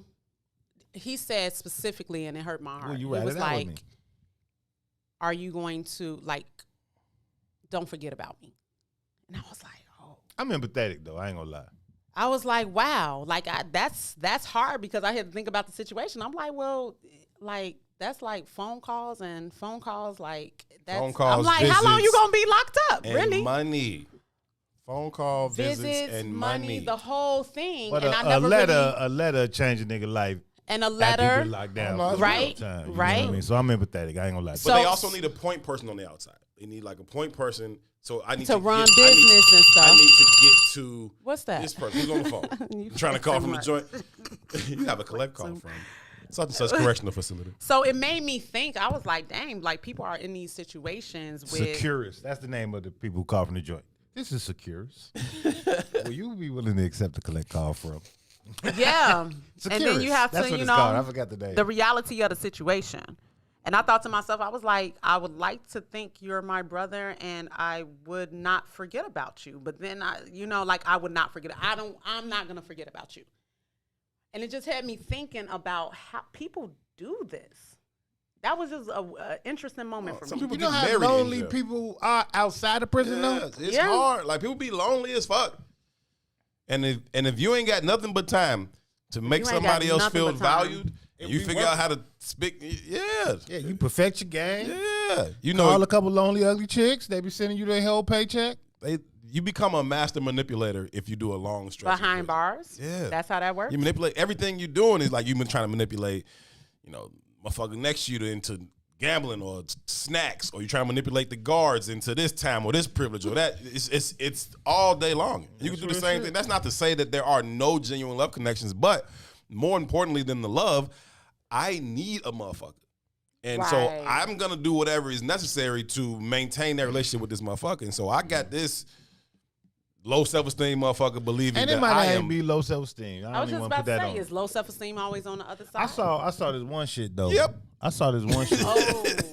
I saw this one shit that blew my mind. Like, I ain't gonna lie, man. Niggas in prison they geniuses. They are, G. I'm not. They cold as fuck, There was dog. one penitentiary, G, where they had it was a male-female penitentiary. So let's say one floor is females, one floor is men, but they never see each other. They never cross paths, right? They talk through the toilet. They talk through the toilet Yeah. and build genuine relationships with each other via the toilet. They talk through the toilet. What they do is they flush it, then they stick a T-shirt in it, soak all it out, wring it out in the sink, soak all the water out in the sink, and it's like a phone line. And so now it's right, just an you open taking line. notes. You about to start talking to people through the Right. toilet. Yeah, flush the toilet. I think you get I think prepared for your bed. I think this will make a great script. I'm writing this Prison down. love connections. I think it'll make a great script because we don't put our That's feet what they do. in certain shoes sometimes, and it's like when you have a moment to like just consider somebody else's walk. It's like, what is that? They talk through the toilet at some of those facilities, and obviously these are county jails because ain't no co-ed, state facilities. Not that I know of, but the county jails, different levels, men and women, and they talk through the toilet for sure. Man, You having full out relationship. They probably It was communicate more great to people to outside of the joint. it was great to meet my brother though. Like it was weird, but it was great. More important than food. Booty was more important than eating. Maze is wild. I am a booty warrior. That is a classic scene, bro. It was more booty, having some booty, And breathing. was more important than drinking water. You seen this? I like booty. You ever seen this? I Johnson like went on booty. to tell our crew This how he used to is where the satisfy his term sexual tossing desires, salad came from. especially during the 1970s and 80s, when he was most He was a active booty warrior. and prison security He was more taking lax. booty in the joint. When I see one, and he looks good to me, when I go see him, I say, "You come here." I go see him as I say. I say, "I'll tell you what. I tell you what. I like you. And I want you. And I We're want gonna do you. this the easy way. No, he said, I like And, you and I want you. We can do it the easy way or the hard way. So the choice is yours. And it was always yes. Johnson also had a warning for the new generation of inmates. They might be asking for trouble from old-timers. They got this thing where they sag their pants past their butt. It's a style. They call it some sort of gangster style. It's sexy to us, right?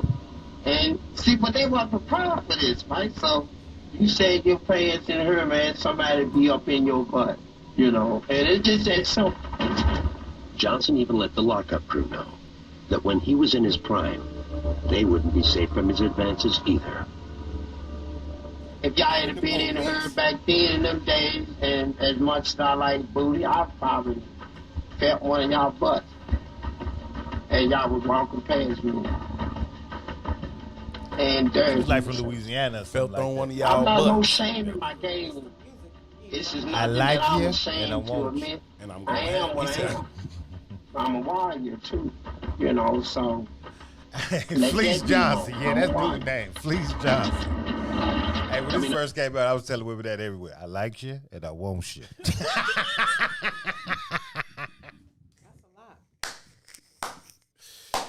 That's different, man. That's different. I like you, and I want you. That is different.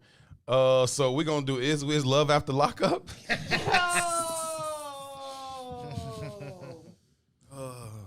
That's on Mary. That's gonna be Mary spinoff. Right, that's Mary right there. So I was talking to Wiz inside. I was talking to little Pookaboo. Right.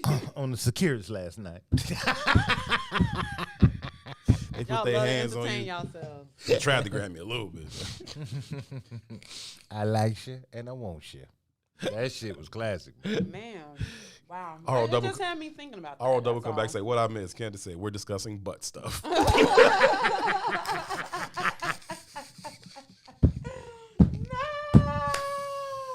Oh, that's funny, man. Oh, man. Butt stuff, yes or no, Mary Angel? What was that? Butt stuff, yes or no? No. No? Okay. You see how she started leaning, though? She leaning. Leaning. She's leaning. Left. So you know some bullshit going on. Butt stuff. No, not me. Mary, Never. right, no, never any butt stuff. Never any butt stuff. Never tried it. Never had did it. No butt stuff ever. No. Whatever. I don't believe you, Mary. Okay. That's great. Moving right along. That happens. I know it happens. Dumping in the That dookie folks shoot. See, no, you subconsciously have to tell the truth. No. That I'm not believable. Hey, it's okay. Mary, It happens. Mary. It happens. Sure. Folks are used to lying. Hey. So when people tell the truth, they Hey. don't believe them. It's your butt. You do whatever stuff you want to do with it. Thank you. All right? Thank you. Whatever. You know what I'm saying? I appreciate that. No problem, man. Hey, I have no. Let me not even try to make this segue. I'm just not gonna do What? that. We'll talk about it after the next break. I have no segue for it. Okay.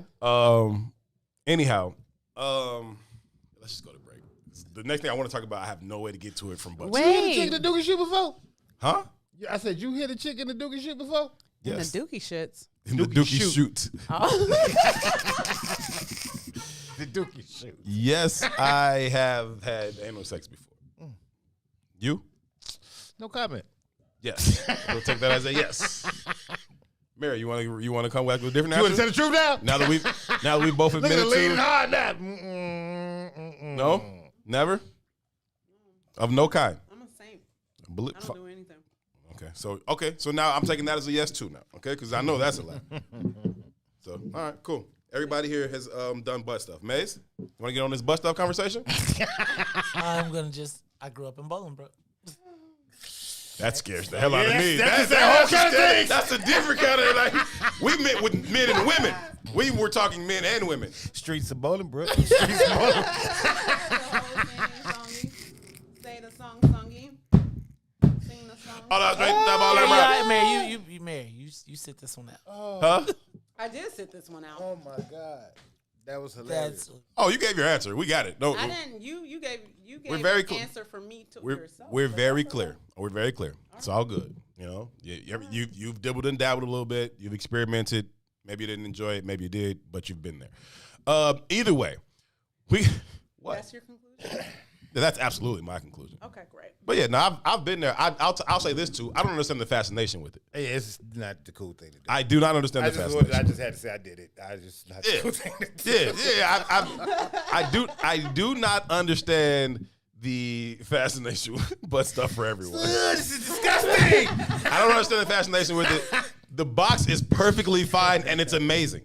Like I can go in the box. I don't need to go in the back box. That's the back box. I don't need that. I mean, some women love it though. I hear. No, some women. I hear that's like some women prefer it even. Yeah, that's their thing. A lot of women, that's their thing. Yeah, and salute to them. And I've had people specifically ask for it, and some I've obliged, some I'm like, nah, I'm cool. And sometimes it's been my idea, but just I just kind of want to just some different shit. I'm just curious. I think I just want to like, oh, I'm fucking her ass, like shit. Like it's not like this much better feeling. Cause I don't know. Is that what it is for dudes? I know we finna go to break. Yeah, but is it more about the story? I think that we just like to see women do nasty shit. How far can I take this? We just like to see women do nasty shit. Like busting on your face is no better than busting on your titties or on your ass, but it's like. I want to come in their face. Why? Just because I just like to see women do that. There's the line, and here I am crossing it. It's a challenge. You could a blowjob would be just fine if it wasn't super sloppy, but once it gets super, it's like you just like to see. It's like, yeah, look, all the fucking spit. Look at it. She's nasty. I don't know. You like it? Go to break. That will be all, Mace. WIFTBPM. Everybody's talking about the all-new Sam Silk's Chicken and Fish. Place your order today for a delicious meal. The chicken and fish are fried to perfection, featuring a wide variety of catfish, perch, tilapia, whiting, and shrimp. Now it's your turn to see what everybody's talking about. It's the all-new Sam Silk's Chicken and Fish, Chicago's newest spot for delicious meals. Stop by at 2537 South Wabash in the South Loop, or get contactless delivery from DoorDash, Uber Eats, Grubhub, and Postmates. For more info, call 773-807-9010. 773-807-9010. Sam Silk's Chicken and Fish is open just in time for lunch, or take it to the house for a delicious dinner. It's Chicago's new spot for perfectly fried chicken and fish. Don't wait any longer. Try it today. Sam Silk's Chicken and Fish, 2537 South Wabash in the South Loop. Sam Silk's Chicken and Fish.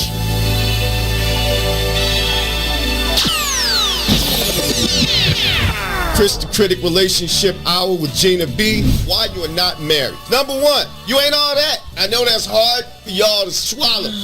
I don't look as good as my 22-year-old self. People need to realize that. You just ain't all that. And I get it. I got this master's degree. I went to this school, that school. I worked hard for this job, for this house. And then she over there got that man. And you don't have one. Men are very simple creatures. So, ladies, for you very accomplished ladies, I got some advice for them. What's that? I always say it like this. You can write this one down. Be a kitten, not a cat. What does that mean, Chris? What does that mean? You ever played with a kitten? It's real friendly. It almost acts like a puppy. And you want to play with it. You want to come look at the little kitty. It just makes you feel good. Now, have you ever seen an adult cat? When it feels like it, it might rub against your leg and move away. But is that men like kittens? Kittens will play with anybody. A cat is particular. Listen, what did we learn? Men are very simple creatures. Right. You can fool us. We want you to laugh at our dumb jokes. So all you super smart women out there, you good-looking women, you see a guy you like, you guys do make it out on a date. He actually pays for the date. When you're actually with that person, the dialogue is happening, the dinner is happening. You say, okay, this might work, this might work. It would help if you act a little blind. Oh my God, Becky. I mean, you're going to hear me say that a lot. Be nice to him. You hear the worst joke ever. But if you sort of like them, laugh at it. There you go. Hey, it's a lot of married women out there. If we got any married women chiming in. Look, if I'm telling a lie. That one's a fake laugh. Let me know. Right. What you're saying is that we should cater to the male ego, and that's what's ultimately going to get us married. I'm first saying recognize that I think some of us, more women than men, look in the mirror. You ever seen a little lion look in the mirror and see somebody real big? They see somebody a little more fine than what they are. And I'm not calling anybody ugly, so I'm not here to bash anybody. Let's look at Middle America, okay? Middle America is not attractive. They're not? Middle America is largely married. Okay, I think we're on the same page there. People sort of... We get stuck to reality shows sometime and think we're supposed to have, I got a degree in a house, so I'm supposed to have Idris Elba or his twin. Well, I mean, if you notice, okay, so you remember your friends from high school, right? And you remember how they had all of these qualifications for, if she's going to lock me down, she got to be this, that. She's got to have an ass like bam. That's all we really looked at. Stop right there. You had me at. What are men? Simple creatures. We want to be fed. We want you to laugh at us, give us some, and that's it. To get us.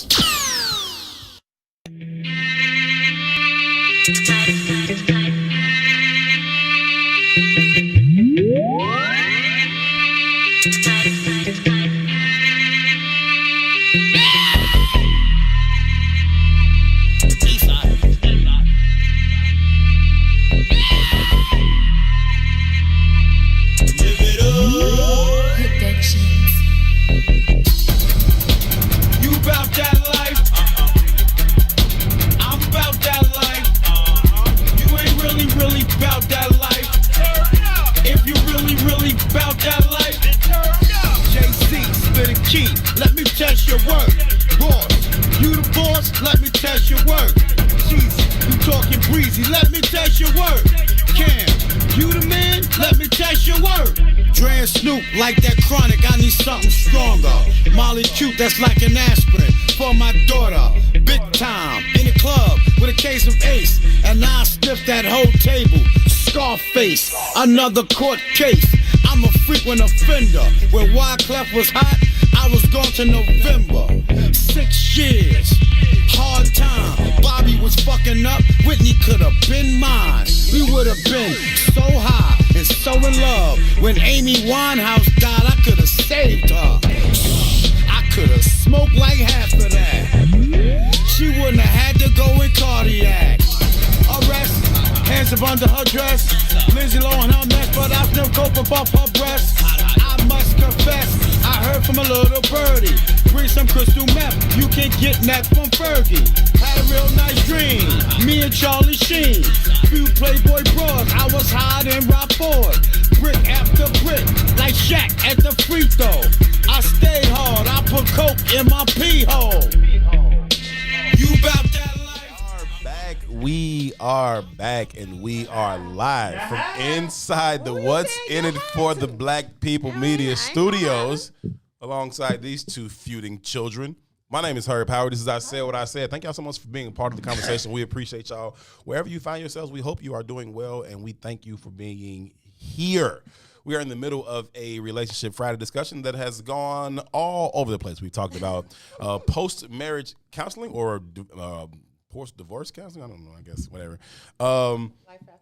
Life after divorce. We've talked about that. We've talked about prison relationships of all kinds.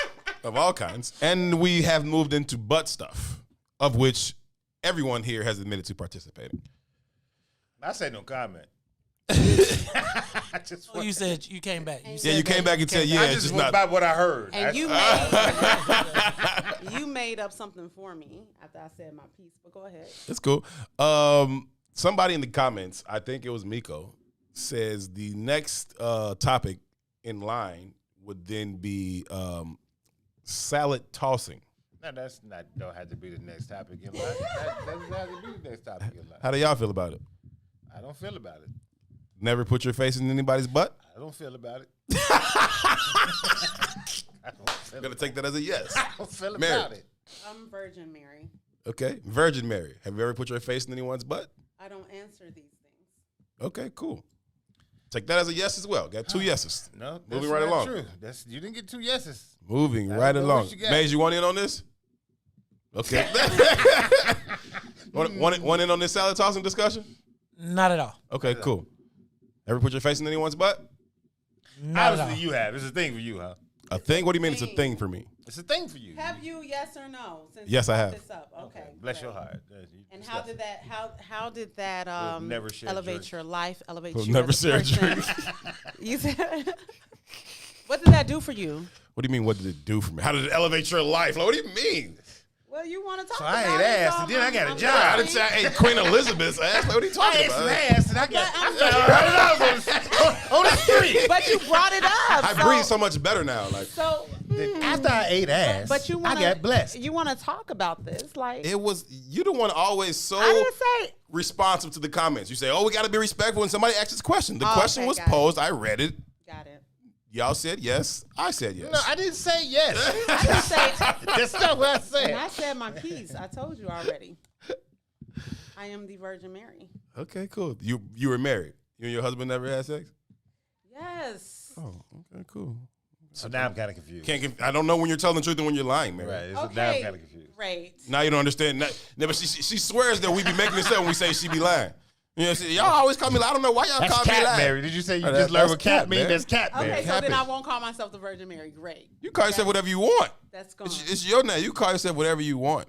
Okay? You could be a born again virgin. You could be whatever you want, man. Can you guys give an example of how men... He said, what? You can't be a born again virgin? A what again virgin? Born again virgin. A born again virgin. Like you used to fuck. But now you went don't to fuck. church. The Lord saved I you. found the Lord. Did you baptized your joint?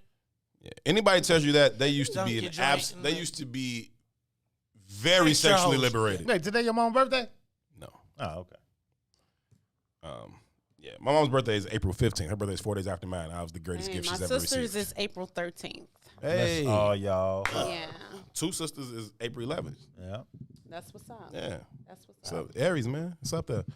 What was the question? I forgot. I don't know. What were you saying again? No? We good? We moved on from that? Okay, cool. So quick story. Mary was talking about some confidence shit, right? You was talking about some strong woman bullshit. That's where we were... I'm just saying. That's where you was going with You talking about some strong women bullshit? I know how you feel No, I about support the the strong word women. strong and strong being attached to women. No, So I said confident. I love confident women. I Okay. think that's a great thing. And I think men it's like- awesome to be confident. I think that's a fallacy. It's though. esteem of your motherfucking self. How the fuck I'm gonna fuck up with the way you feel about you? Simple. Some cat So what was your question about confident women? What is up with that voice? What? This how I talk. You placating a little bit. I'm not placating at all. Yeah. I want to know about strong. So there was confident some women. Double conversations. God Mom on the 19th? Okay, come on. Yeah, come on. For all of the Aries. Aries season, gang shit. Salute, gang, gang. Congratulations to all of you. Happy birthday. Okay, back to the confident So women thing. yeah, men approaching confident women, because like, how do they do it? Are they scared to approach confident women? And there is a thing that's out there, and I will use strong in this like that think- strong women can't be submissive to men. I think any woman could be submissive to a man, It's about the man. but the man has to be Right. in his proper polarity as a man. Right. In order for her to be submissive. Right. Absolutely. Okay. In regards to that terminology that you use, though, I do disagree with the terminology in most instances. Mm-hmm. Right? I think the very nature of America creates a paradigm. It's a patriarchy, right? So what happens with the concept of strong is that it's really a mimicking of male behavior, but that's not really strength, right? When a woman is in her proper polarity too, she's at her optimum level of strength. Right, and what you will learn is when a woman operates fully in her femininity, that's where she has optimum power. A man, it's hard pressed for a man to tell a woman operating purely in her femininity no to anything. She can get your ass to do anything when she's operating fully in her femininity. Right, we talk about Erykah Badu on here a lot because Erykah Badu is the prototype for me. You are the prototype. Right. Are men afraid to approach the Erykah Badus in the world? I don't want to say men, right? But somebody who was in the same paradigm, who's operating outside of that proper polarity, who's not fully aware of themselves, he probably would be self-conscious about approaching a woman who was fully in her proper polarity. Okay. Right? So, but low self-esteem ain't attached to man or woman. It's attached to, individuals. Mm-hmm. And I think that's what you get, right? So what you get is a lot of people parading or pretending to be whom they pretending to be. So when they approach you or don't approach you, it's based on the script or the storyline they tell themselves. It's not natural. It's not. It's in a natural polarity. So they trying to create the character that they think that person would, engage or like. So, and when you made an analogy off air about strong women, and I was saying that that's not true. Then you changed it to confident. That most men don't approach confident women, and I said that's not true. Because what you get with a confident human being is engagement, right? And it would be easier to approach a confident human being than someone who was self-conscious or operating outside of that real level of confidence. Then you get that standoffish bullshit or the egotistical bullshit, but that's the falsehood. You know what I mean? Yeah. Well spoken. I'm pretty smart. Agreed. What? Don't look back up. I only got ratchet shit to say. I'm already celebrating my birthday. I don't know what y'all having these deep philosophical conversations. I'm just trying to talk about stuff. You just want to talk butt stuff? We were talking about earlier how, there seems to be this idea. I heard a lot this week. Men vocalize or either write or it was all over the place, just this idea of not being valued. And yeah, I just, my heart went out, and I wanted to say that I just want black men to know on a behalf of just good women that you guys are valued, you are loved, and you are needed. For anybody that's struggling with that, we need you. We need you. We love you. We value you. We appreciate you. Look into the camera, Mary, and tell all black men how much we're valued and appreciated. That one, your camera. Go ahead. Black men. No, but seriously. Is this what we're doing right now? This sounds like pure bullshit already. Go ahead. Sell it. It's not bullshit. Sell it. It's like Mary. Black men. You are loved. You are valued. Say it with your chest. We appreciate you. We love you. We absolutely 100% have your back. And we need you. We really need you, all of you, for your heart, your mind, your soul, your spirit. You are not forgotten. And we never forget. And we cannot be our best selves without you being your best self.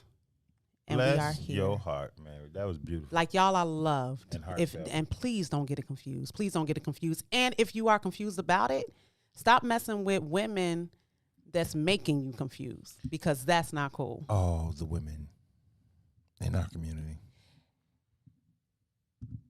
No, too. That's the whole point of this. If anybody is feeling like that, shut all that noise out. You're loved.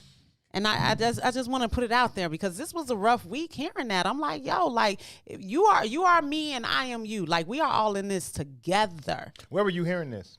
Here. Who was saying that? You. You just said it.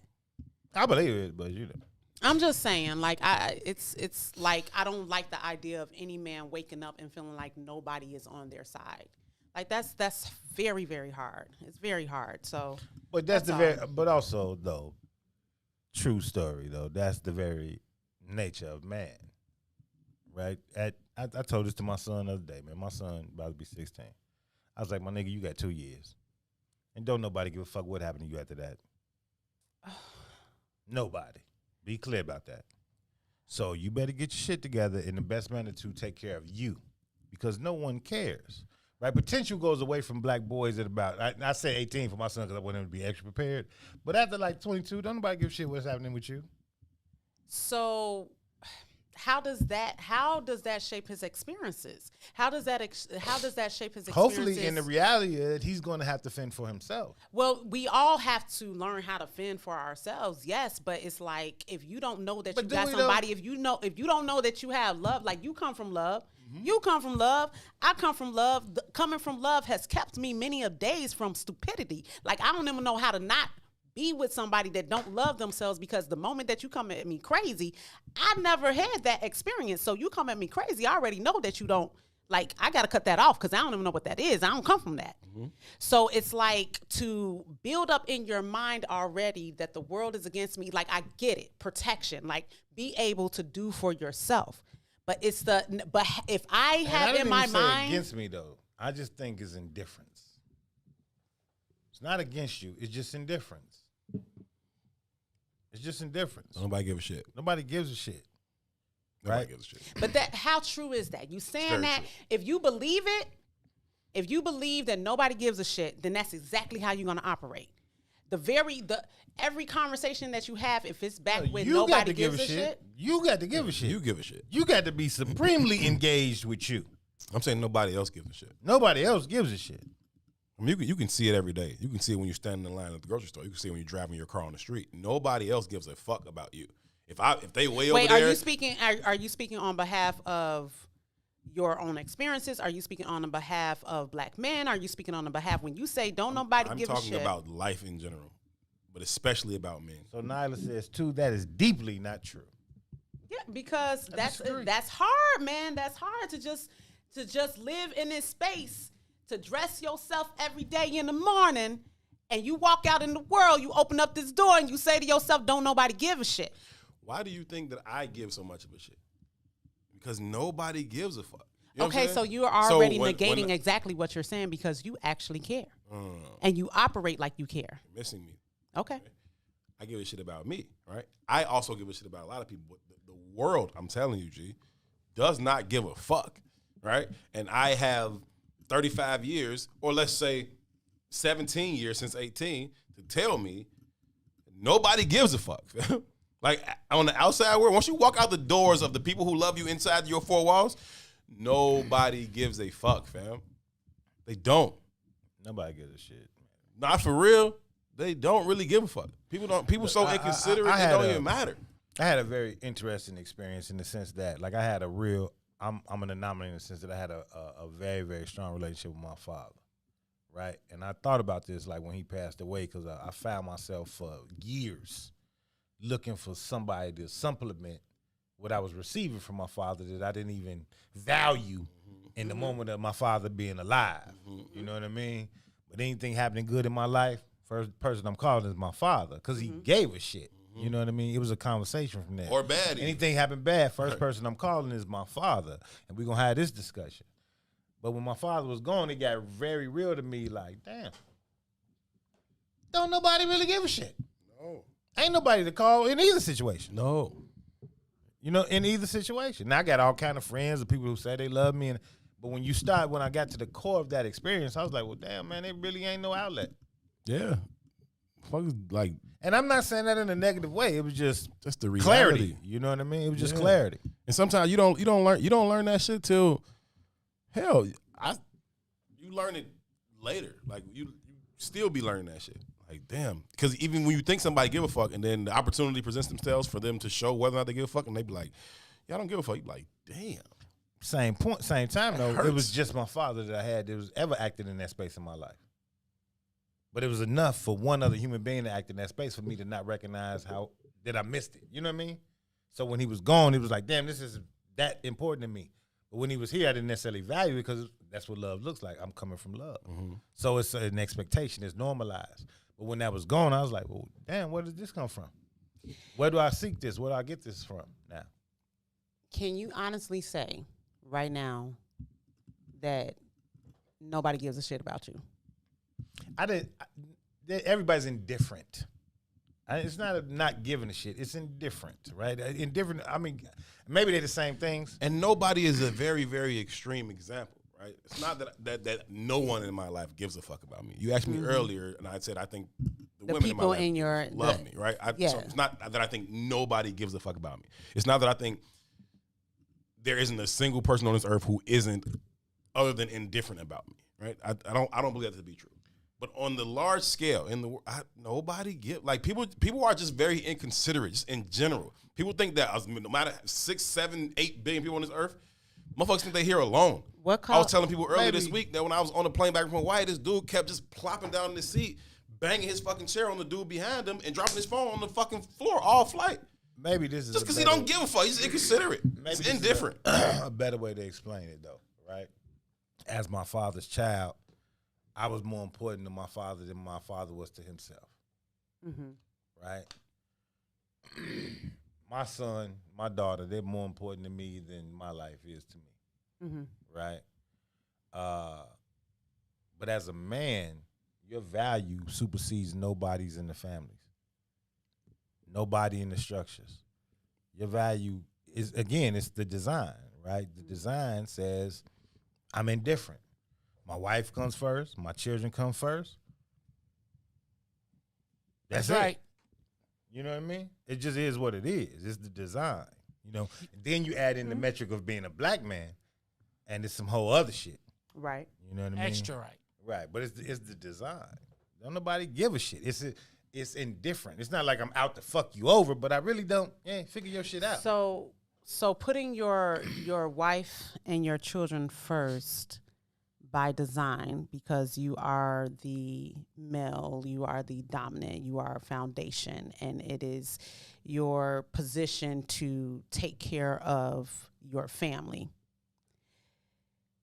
So you count yourself out. They go first. You're out. I think, do you think that family can return that in a way, show you that love, show you that kindness, that respect, that honor, that therefore infuse that value inside of you so that you don't feel like you're counted out, like you're still that much more a part of the unit? Because if you are foundation, then the woman and the children can't be without you in your proper place. It is because you're in your proper placement as a foundation that they get to be who they are.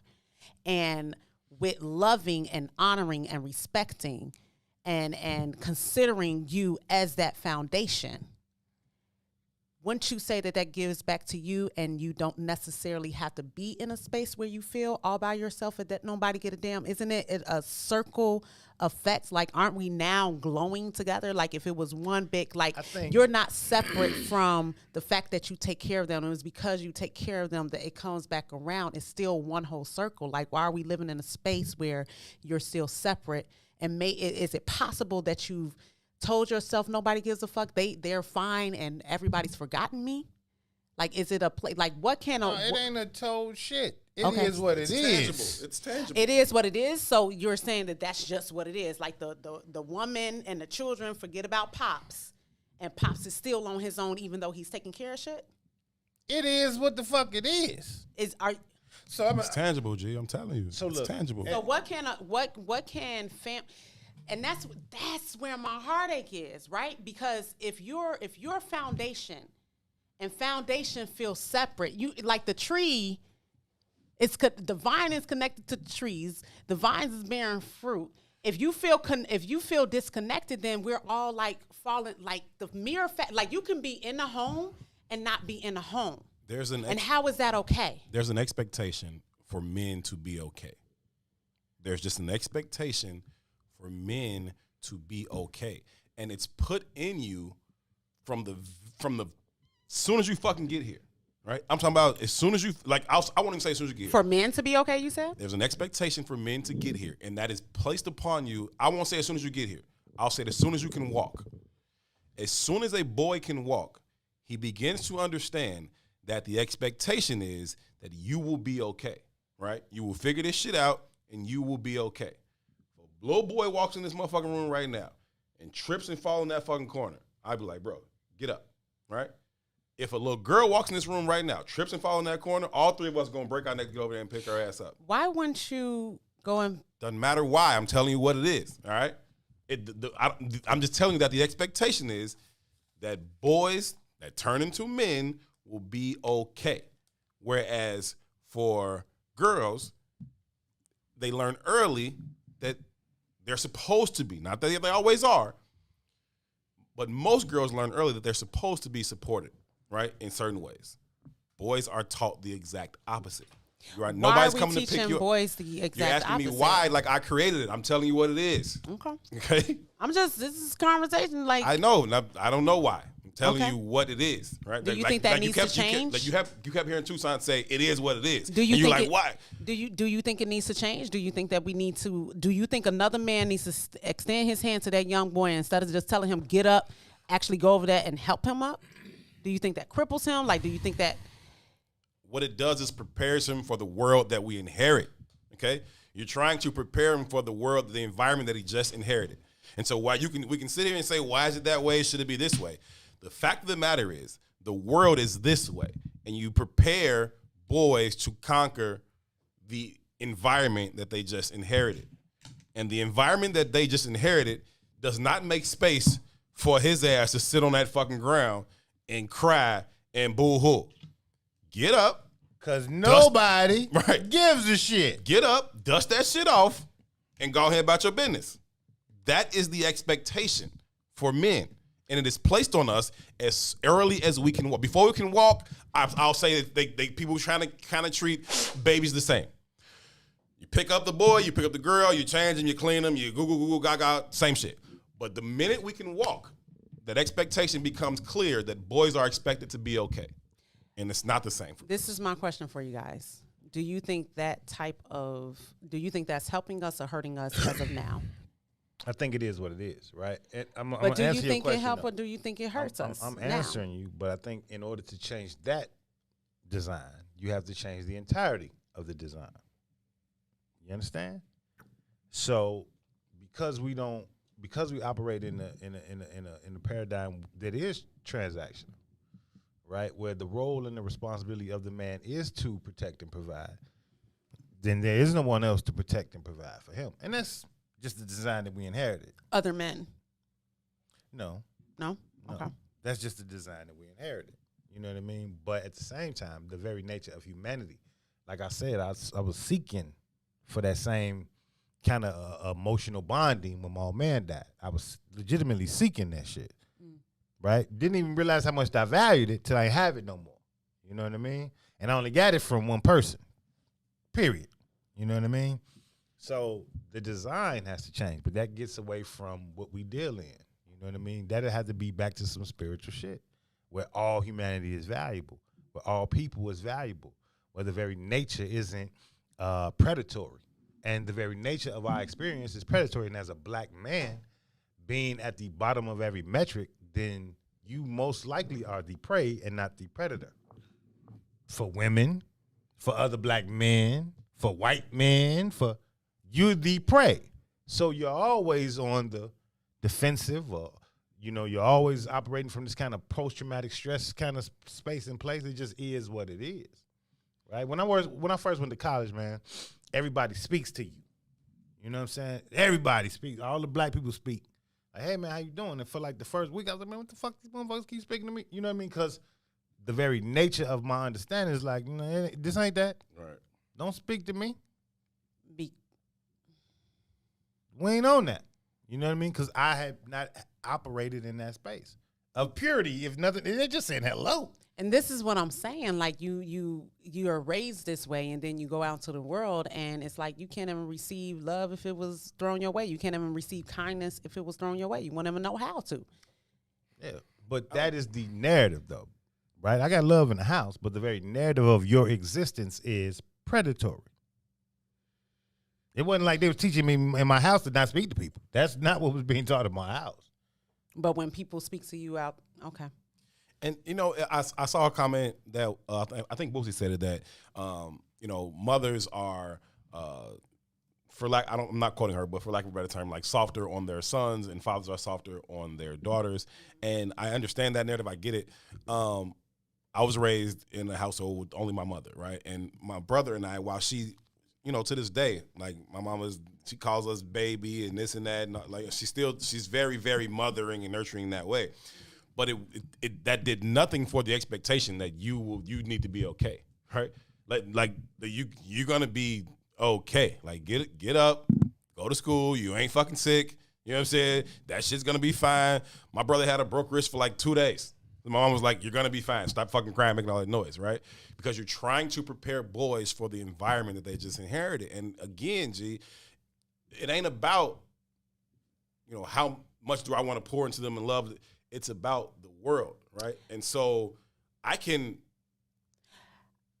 just think that for the first time, especially like say for instance this week was it was a heavy week, right? Inside of here, outside in the world. It was just like something that I kept hearing. And I think that for the first time in a long time that it's possible that specifically black men are now coming to a space where they're saying openly, we're not okay this time.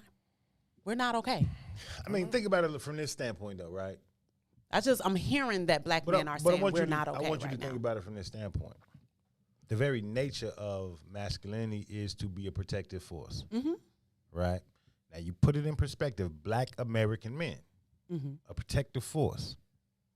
Since 1619, we've been oppressed and abused and shit, losing this war. I'm aware of that, yeah.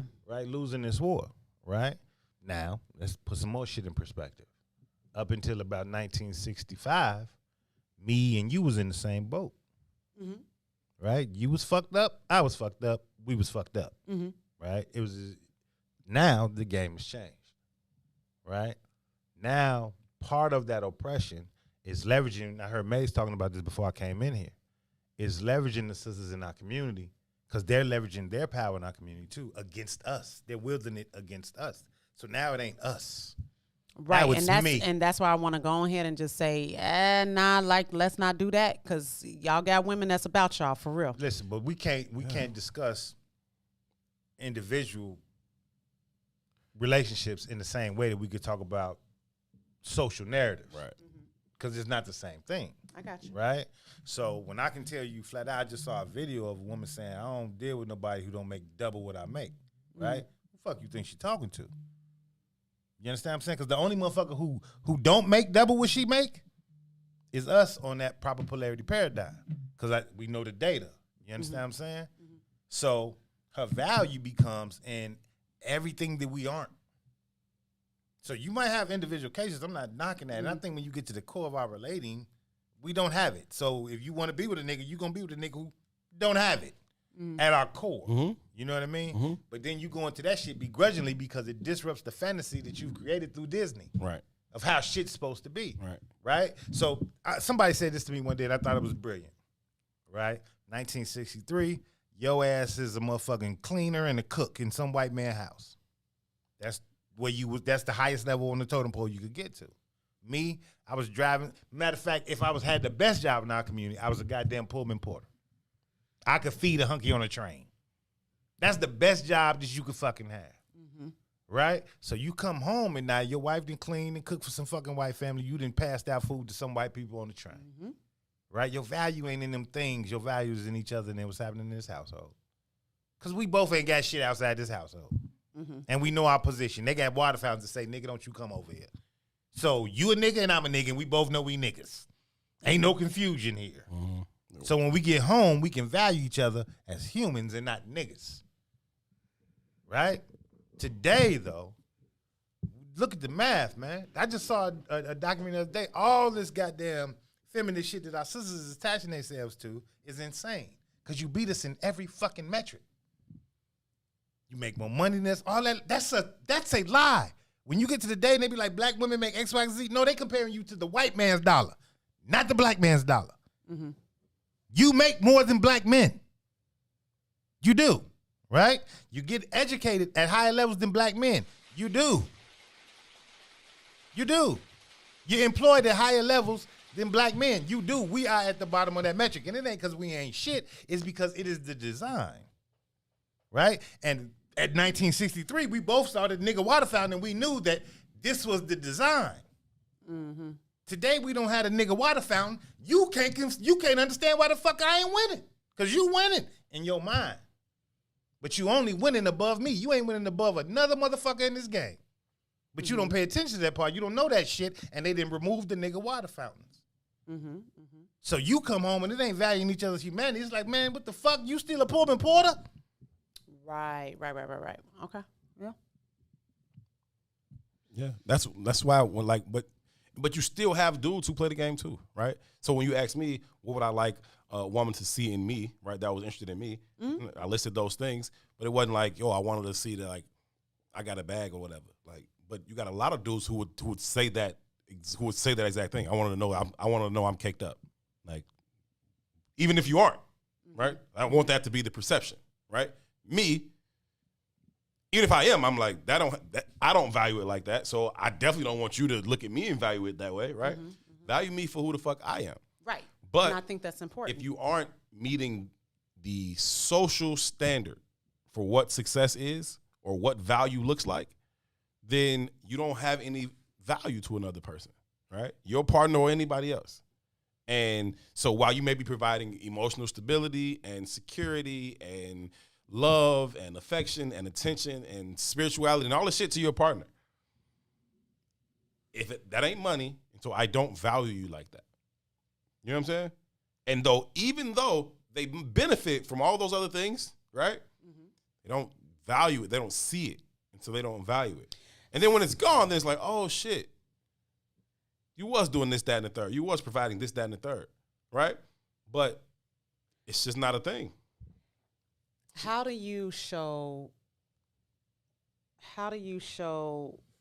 that women are valued? Like, how do you value women today? Or how do I value women today? How do you value women today? How do you show that you value them today? I think I show it with my actions, right? I think I show it with what type of actions? With my word choice, how I pour into them, the things I say to them and about them, the things I do for them, right? Like or like in terms of being present, the time that you spend with somebody. What would be some examples of what? Just showing that value, the time, what kind of time, like what kind of words? Just literally spending time, literally saying, hey, I think you're amazing. Hey, I think you're capable. I just wanted to call you this morning and say, hey, I want you to make it a great day. I think you're extremely capable. Go out and do this. I love you. I'll talk to you later. Be careful, right? You know what I mean? Mm-hmm. Have you eaten today, right? That kind of shit. What's wrong with you? I notice something in your face, right? I look at you all the time. I can tell subtle changes in your face. What's wrong with you? You know what I'm saying? Like that kind of stuff, right? Women that you know or don't know? I mean women that I know. I don't really know the faces of women I don't know to be like, hey, I noticed a subtle change in your face. So all women don't get that certain type of. All women can't. There's no way I can give. I just told you I call them in the morning and say, have a good day. How am I gonna call her? You know These women that you're dating are regular women, because like, damn, we gonna do all this to all the women. Women are like any woman, women in general. Like, it's not to get outside of just who you deal with in your personal. Like, how do you treat women in general? I think I treat women well. I think all of the people that you're talking to probably treat women well. How do you show? How I mean, do you show that you from value basic women things too? like holding doors to larger things like, nah, you can't go over there by yourself. I got you. You know what I'm saying? How do you show that you value women too? I was thinking about that, right? And I don't have no distinct answer. Mm-hmm. You know what I mean? And I don't know if I just flat out treat women in general well. Mm-hmm. Right? I wouldn't necessarily say that. Mm-hmm. Right? I value people almost at the point in which they value themselves. So if you acting like garbage, I treat you like garbage. Not to say I treat you like garbage, but I'm not going to treat you no different than you treat yourself. I'm kind of indifferent to it. Okay. You know what I mean? I'm not going out my way to treat you bad, but I'm not going to pull no punches either. And I think a lot of times we confuse love with acts, right? And oftentimes those acts confuse the reality of the situation, right? Mm-hmm. So I was just thinking about when you were saying that shit, right? In general, man, I'm 45 years old, mm-hmm. right? I got uncles, I got older cousins, it's a lot of men in my family, but at 45, I'm legitimately the patriarch of the entirety of my family. Somebody moving, they calling two. They ain't calling nobody fucking else. You know what I mean? Somebody needs something, they calling two. Somebody wants, they calling two. Mm-hmm. And at points, this shit gets irritating because I'm talking about every fucking body's. That's a lot of pressure. Calling two. You know what I mean? And I remember little shit like I be at a family function for a holiday, and I got 19, 20-year-old nephews and shit. They like, too, can you take the garbage out? What the fuck is you talking about? You got these 19-year-old niggas running around this motherfucker. Shut your ass up. You take the garbage out. But again, I'm the staple. I'm the dependable one. You know what I mean? Shit, we done been in here. Heard when the snow come. My auntie called me like, too, can you come shovel my snow? Mm-hmm. I'm on motherfucking 22nd Street. She on 95th. And she got a 20-year-old grandson. Mm-hmm. But I'm not going to say no. Mm-hmm. Not to my auntie. Right, and then you got to round up motherfuckers. Then I got to go teach his ass, she shouldn't be calling me. She should be calling you. Right. You understand what I'm saying? Mm-hmm. And I got, again, and it's just kind of the way I was raised in that protector, provider positioning. Mm-hmm. But to say I extend that to all women would be a falsehood. Maze, how do you show that you value women in general? I think it's in every aspect of how I interact with them. I think I talk a lot of smack, but I think that if you're in my purview, I would say that you are protected. I think whether it is treating you a certain way, opening the door, the way I feel like I have a tremendous amount of respect for black women. I talk a lot of smack about getting in the kitchen and all that stuff, but I think I am. Like, I go to war for mine and for my people. And if there is a sister in the vicinity, right, that I don't know. If she's walking with a box, I'm going to be like, yo, let me grab that for you. Mm-hmm. If I see a sister carrying something that's heavy, I'm going to be like, yo, you shouldn't be carrying that. Let me grab that. Now, am I finna jump? Now, I've also attempted to jump into the midst of domestic disputes, right? And wound up got my head hit by the chick who was getting the brakes beat off of her, right? So I think there's a piece of it where it's like I'm trying to be a protector, and the mug that live with you that's supposed to be protecting you beating your brakes, and y'all happy in that dysfunction, right? So y'all turn it and come to me. So I think that I would argue that black men, when given the opportunity, when given the opportunity, when given the opportunity. Because I mean, how many times have you been somewhere and somebody be like, nigga, like I'd be like, yo, ma, I don't want nothing from you but to be helpful, and I don't even want to get into that debate. Today, I'm leaving the barbershop, and my barbershop is up in this loft, and bougie ass. There's the barbershop. It's definitely the bougiest barbershop in the city. He said above stairs. But anyway, I'm coming down. They got a long stairwell, right? So I'm coming down the stairwell, and I hear somebody else's footsteps behind me. I turn around. It's a sister. She's kind of at the top of the stairwell, and I'm really about at the door. I open the door, and I just stand there with my arm holding this door for her to come down these stairs. This is a long stairwell. I fully understand it's about to take her 10, 12 seconds to get down here. It's cool. Just sitting there and hold the door, right? She comes down, says, thanks. I'm like, no problem. I walk this way. She walks that way. And then she says, I thought you was finna try to talk to me. I said, excuse me? I thought you was finna try to holler at me. I thought you was sitting there waiting on me so you can come try to ask me for my phone number or something. I said, no, sweetheart, I was just holding the door for you because I saw you behind. Enjoy the rest of your day. Like, nobody trying to fucking talk to you. Right? Like, but she thought because I'm holding the door for her, clearly I want to hit. Because Shorty, there I don't. has been men that has constantly came at her like that, and she has been programmed to now think that way. Oh. Just like men who have been treated a certain way. That works both ways.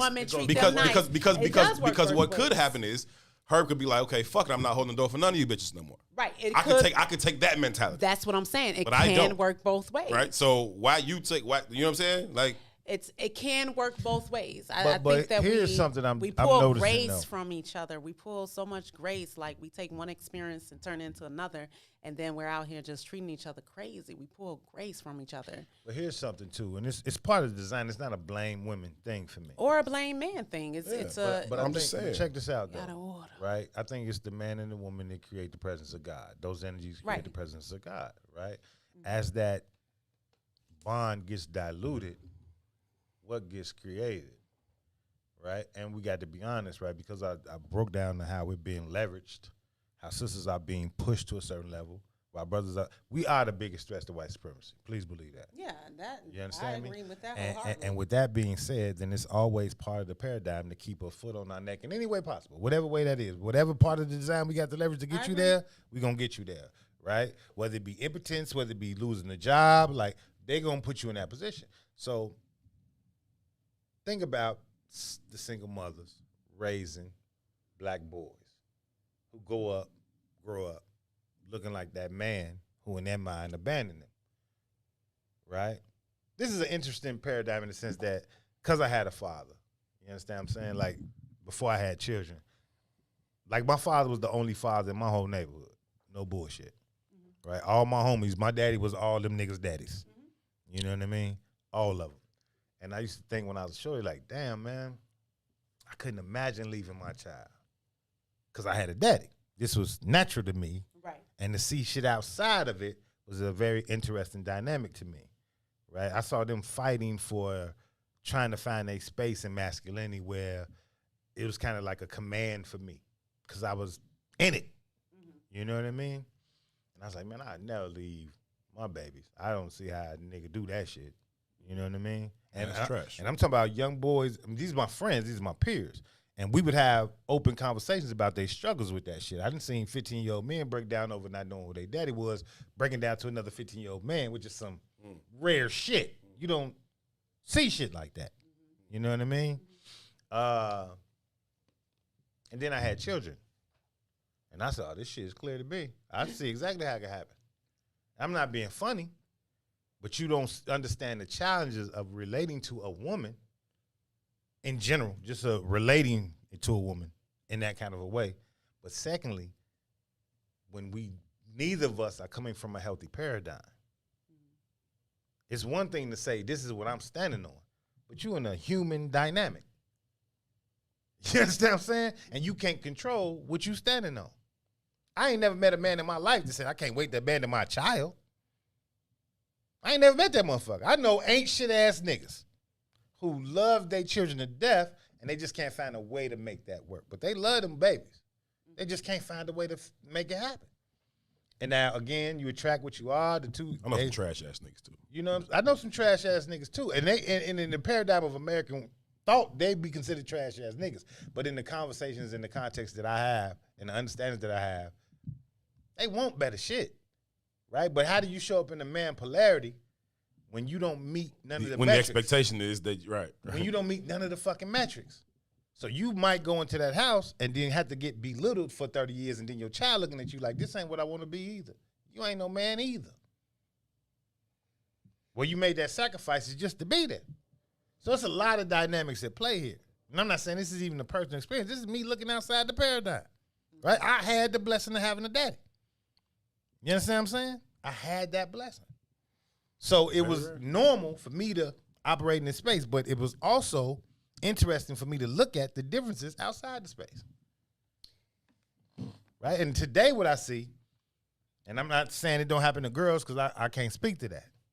Right? But truth be told, the self-esteem of a man is built through his mama. Right? The self-esteem of a girl is built through her daddy. Right? I see mothers out here in the streets with their young boys talking to them like they ain't shit. Yeah, destroying their lives, and that's not cool. Destroying them. There's nothing that is not the way. That is not the way. I think that, for all the deficiencies on both sides, for men and women, I think that it's critically important that we place the blame where it belongs. And that is at white supremacy, right? That is this my ass. That is the blame. Everything else we see is a symptom of the cause, and the cause is white supremacy. That is where the cause comes from. The black family has begun to be broken up since, I was gonna say slavery, but before then. Okay, so we know that, but now we're here in our community. There's no but, right? You can say and. We know this. We know that is the umbrella that we live under. But now it also we're in can't our be communities. dismissed. It can't be dismissed. It exists. It does. But now we're in our communities. Are we? And now we're in our homes. Are we? Yes. Which community is ours? I- Which community is ours? The one that you're living in right now. No, that's cap. It's not cap. Yes, it is. You got to step outside of your door. It's what you choose to have a responsibility for. And like we're sitting here talking, like we obviously have a heartbeat for the people. Yeah. So because we have a heartbeat for the people, we do for the people. Mm-hmm. And we have chosen that responsibility no matter what white supremacy exists. We have chosen, if I'm sitting with my cousins, I'm having these type of conversations with my cousins. We're teaching value and confidence and love and self-respect and all of these things so that when they go out into the world, they know that they come from love. That is a personal responsibility. That's starting in the home. That's going into the communities, like what kind of organizations are out there and all of those different things. Mm-hmm. I am saying that we can't. So when I hear we need to place the blame where the blame belongs, yes, that is an overall thing that is looming. It's like a fucking shadow. We get that. That is where the cancer begins. We get that, but we do have a responsibility for what we can do with what we have right now. Sure. Period. Sure. And I think that I feel as though we can do that with all those that exist. Like if a guy, as long as it's at the top, but for me, it's going to continue to be. That's talking about controlling the narratives through media. You're talking about controlling narratives through economics, through education. You're talking about all of these things they're putting in place. To not understand that is literally to believe but it can't that black people are inherently more ignorant, more violent, more susceptible to drug abuse. Like that those things aren't true. We see those outcomes. We know those things are a reality, but it's not because we're inherently more ignorant. Yeah. It is because there's a system in place specifically designed to create the very outcomes we're arguing or debating or conversing about right now. Right. It is designed to create these outcomes. It is designed to create this divide between black men and black women. And to say that black men or black women, if they get their shit together, they'll solve this, it's short-sighted. It's because short-sighted, that's not the cause. It's not impossible. Yes, though. It is. Yes, it is. Okay, so if we So already long as- defeated, then what we doing? No, what we have to do is topple white supremacy. That is what we have to do. So, okay. Or let go of white supremacy. Right? And I think that's the more feasible And how are option. you taking daily action towards that? Doing it and having these conversations is part of that. And what's another step outside of this conversation? Living in my I live my life to say prosperity. fuck them people. I don't subscribe to none of their bullshit. So look at this though, right? You just said it right. We have a heart For for real. the community, right? You just said that, right? I just think that we're not taking responsibility. If you know that this white supremacy is eating you up so much inside that you will call a woman a bitch, or that you would throw. I don't Wallace, call women throw- bitches. I'm just saying, like in general, that Mm-hmm. that you know that this white supremacy is a sickness that's eating you from the inside out like a cancer. You Right. know that this is happening, Right. and you will still go out there and treat your own people like nothing. But you don't recognize it's a cancer though, right? I don't think So people the who one- know the that one thing No, about I recognize listen, it's a cancer, you but might, you know, but I you love. But check this shit I out. If you love. talk to a therapist or something about, I don't know, a brain deficiency, some kind of mental health issue, Mm-hmm. right? They'll explain it to you in this way. You get a scab on your knee, right? Your body is going to heal itself. You get a scab on your brain, but your brain is telling you you healthy, and it never fucking heals, right? So imagine that the motherboard of all your thoughts has been infected with a virus. You understand me? And the only way to get beyond that is to get outside of the paradigm of information that you're receiving. That's the only way to fix your brain. That's the only way. Because everything that you've ever ingested is telling you that you're healthy, but it's a virus. You got to step outside of you got to let go of all the shit that you've ever known and recreate an understanding. I agree with this. Right? So generation after generation after generation, like Brother Lance was in here and he was telling, he broke down our community in like several different segments. And he said, too, you part of the community where you come up in the struggle and you got some understanding of the movement and you have a love for the community. And it's like this is the segment you're in. And I was looking at that, I was listening to that shit like, that's crazy, Lance. But it's true. I'm Toussaint because of Eric Werner before me, right? And he's Eric Werner because of Joseph Werner before him. You understand what I'm saying? But I had homies who lived on the same block who was a very different breed of black person than I was. You understand what I'm saying? Had a very different understanding of black life than I did. Had a very different understanding of values than I did. We had a lot of the same experiences. Shit, I might have been 94.7 and he was 94.9. But the world we lived in was two fucking different worlds. You understand what I'm saying? So I'm the anomaly. I just told you I was the only one with a daddy. I'm the fucking anomaly. This is the norm. You know what I mean? So the virus is pervasive. Healthy is strange. And when insanity is the norm, healthy looks fucking insane. And this is just the paradigm in general. In general. And then you add on blackness to it, it's a whole different thing. Yeah, I get that. You know what I mean? So, again, I talk about value systems and having an identity. That's what all that shit leads to. Operating outside of their paradigm. The reason why the Asians, the reason why the Arabs, the reason why everybody else except for us can seem to maneuver through this system is because everybody else except for us is anchored and rooted into some kind of an identity and a culture. We are mutts. We science projects. We are the most American of Americans. So our whole goddamn engagement has been through the paradigm of this sickness virus. And we're still amazing. I'm not denying that at all. But we can't just operate in the aspiration. We also got to deal in the truth. And that is why when we say, hey, to fix what's wrong between black men and black women, we got to address white supremacy. That sounds crazy, right? Because like, hey, we ain't talking about white supremacy. We're talking about the relationship between black men and black women. And I say, hey, no, we absolutely are talking about white supremacy. And it's like, nah, Herb, I'm talking about this thing. It's like, I hear you, right? But that is a thought from inside that construct.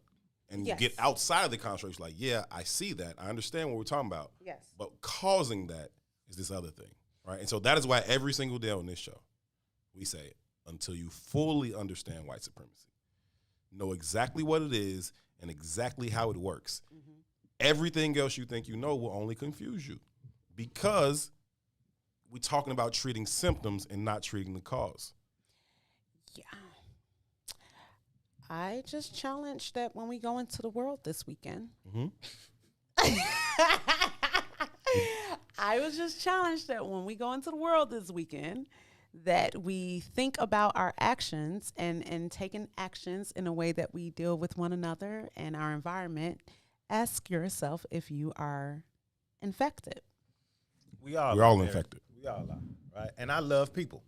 I'm just saying, just to be more aware of how you can. In this country and not be infected with disease of white supremacy. It's impossible, right? But that doesn't. But don't lean on it. Don't lean on it. Don't make it an excuse. It's not an excuse. It's not an excuse. It's a reality. Reason. It's a reason. There's a difference between. But I'm just saying, when excuses. you take the actions that you take. Yeah, Mary, but this is what I'm saying. I get what you all are saying. Those of us who know it. So even you, me, too, Maze, everybody in this conversation right now, right?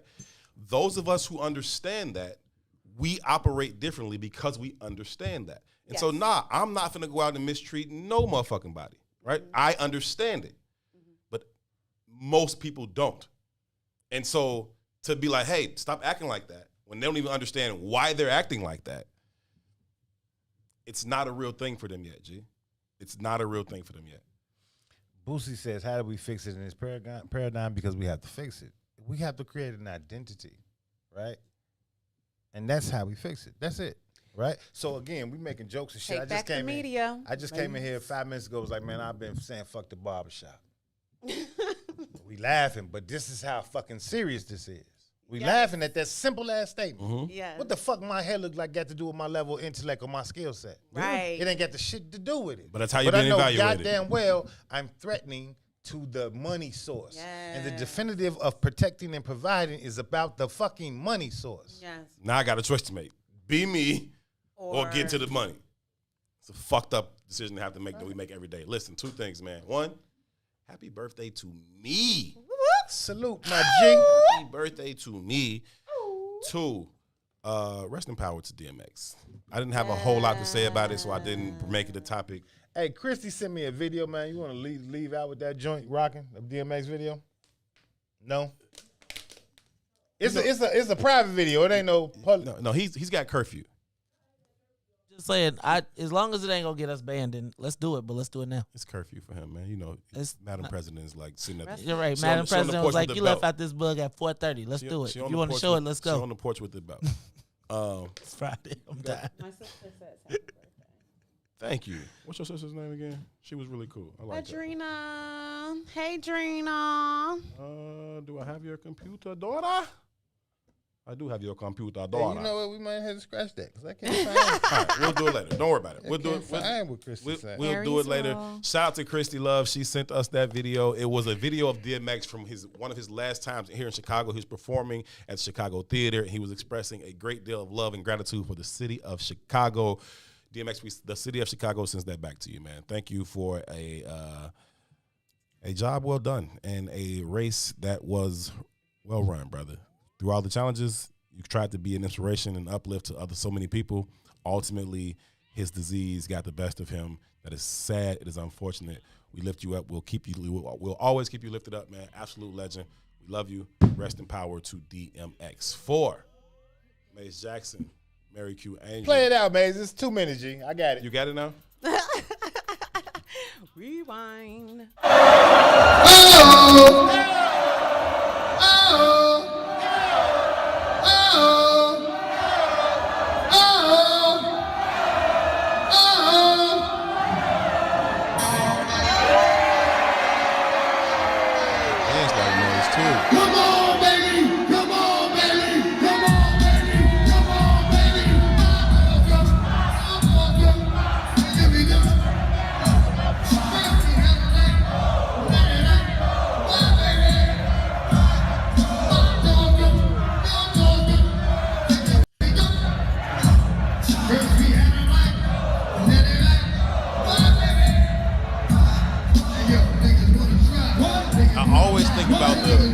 Chris Rock movie when he was like down to earth when he was the rich white dude. He in his Rolls Royce at the light, and he a rich old fat white dude at the light, like niggas wanna die, niggas wanna strive. What's the wildest? You want it, come and get it. Fucking right we get it. What you gonna do? We run up on you. With the wrong groove. What we gonna do? Show it. We know niggas. Slow niggas. Yo niggas. Just cause I can't stand it.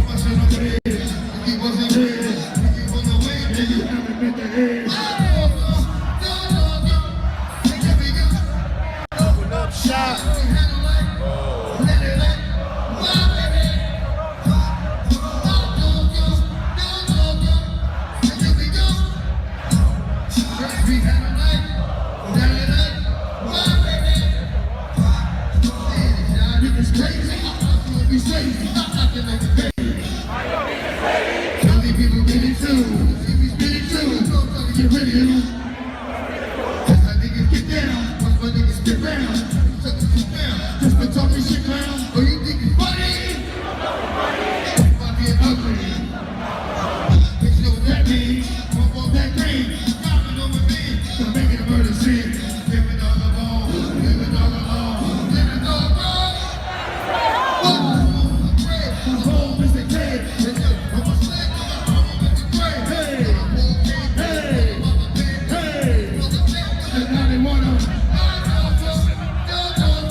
Motherfucking right.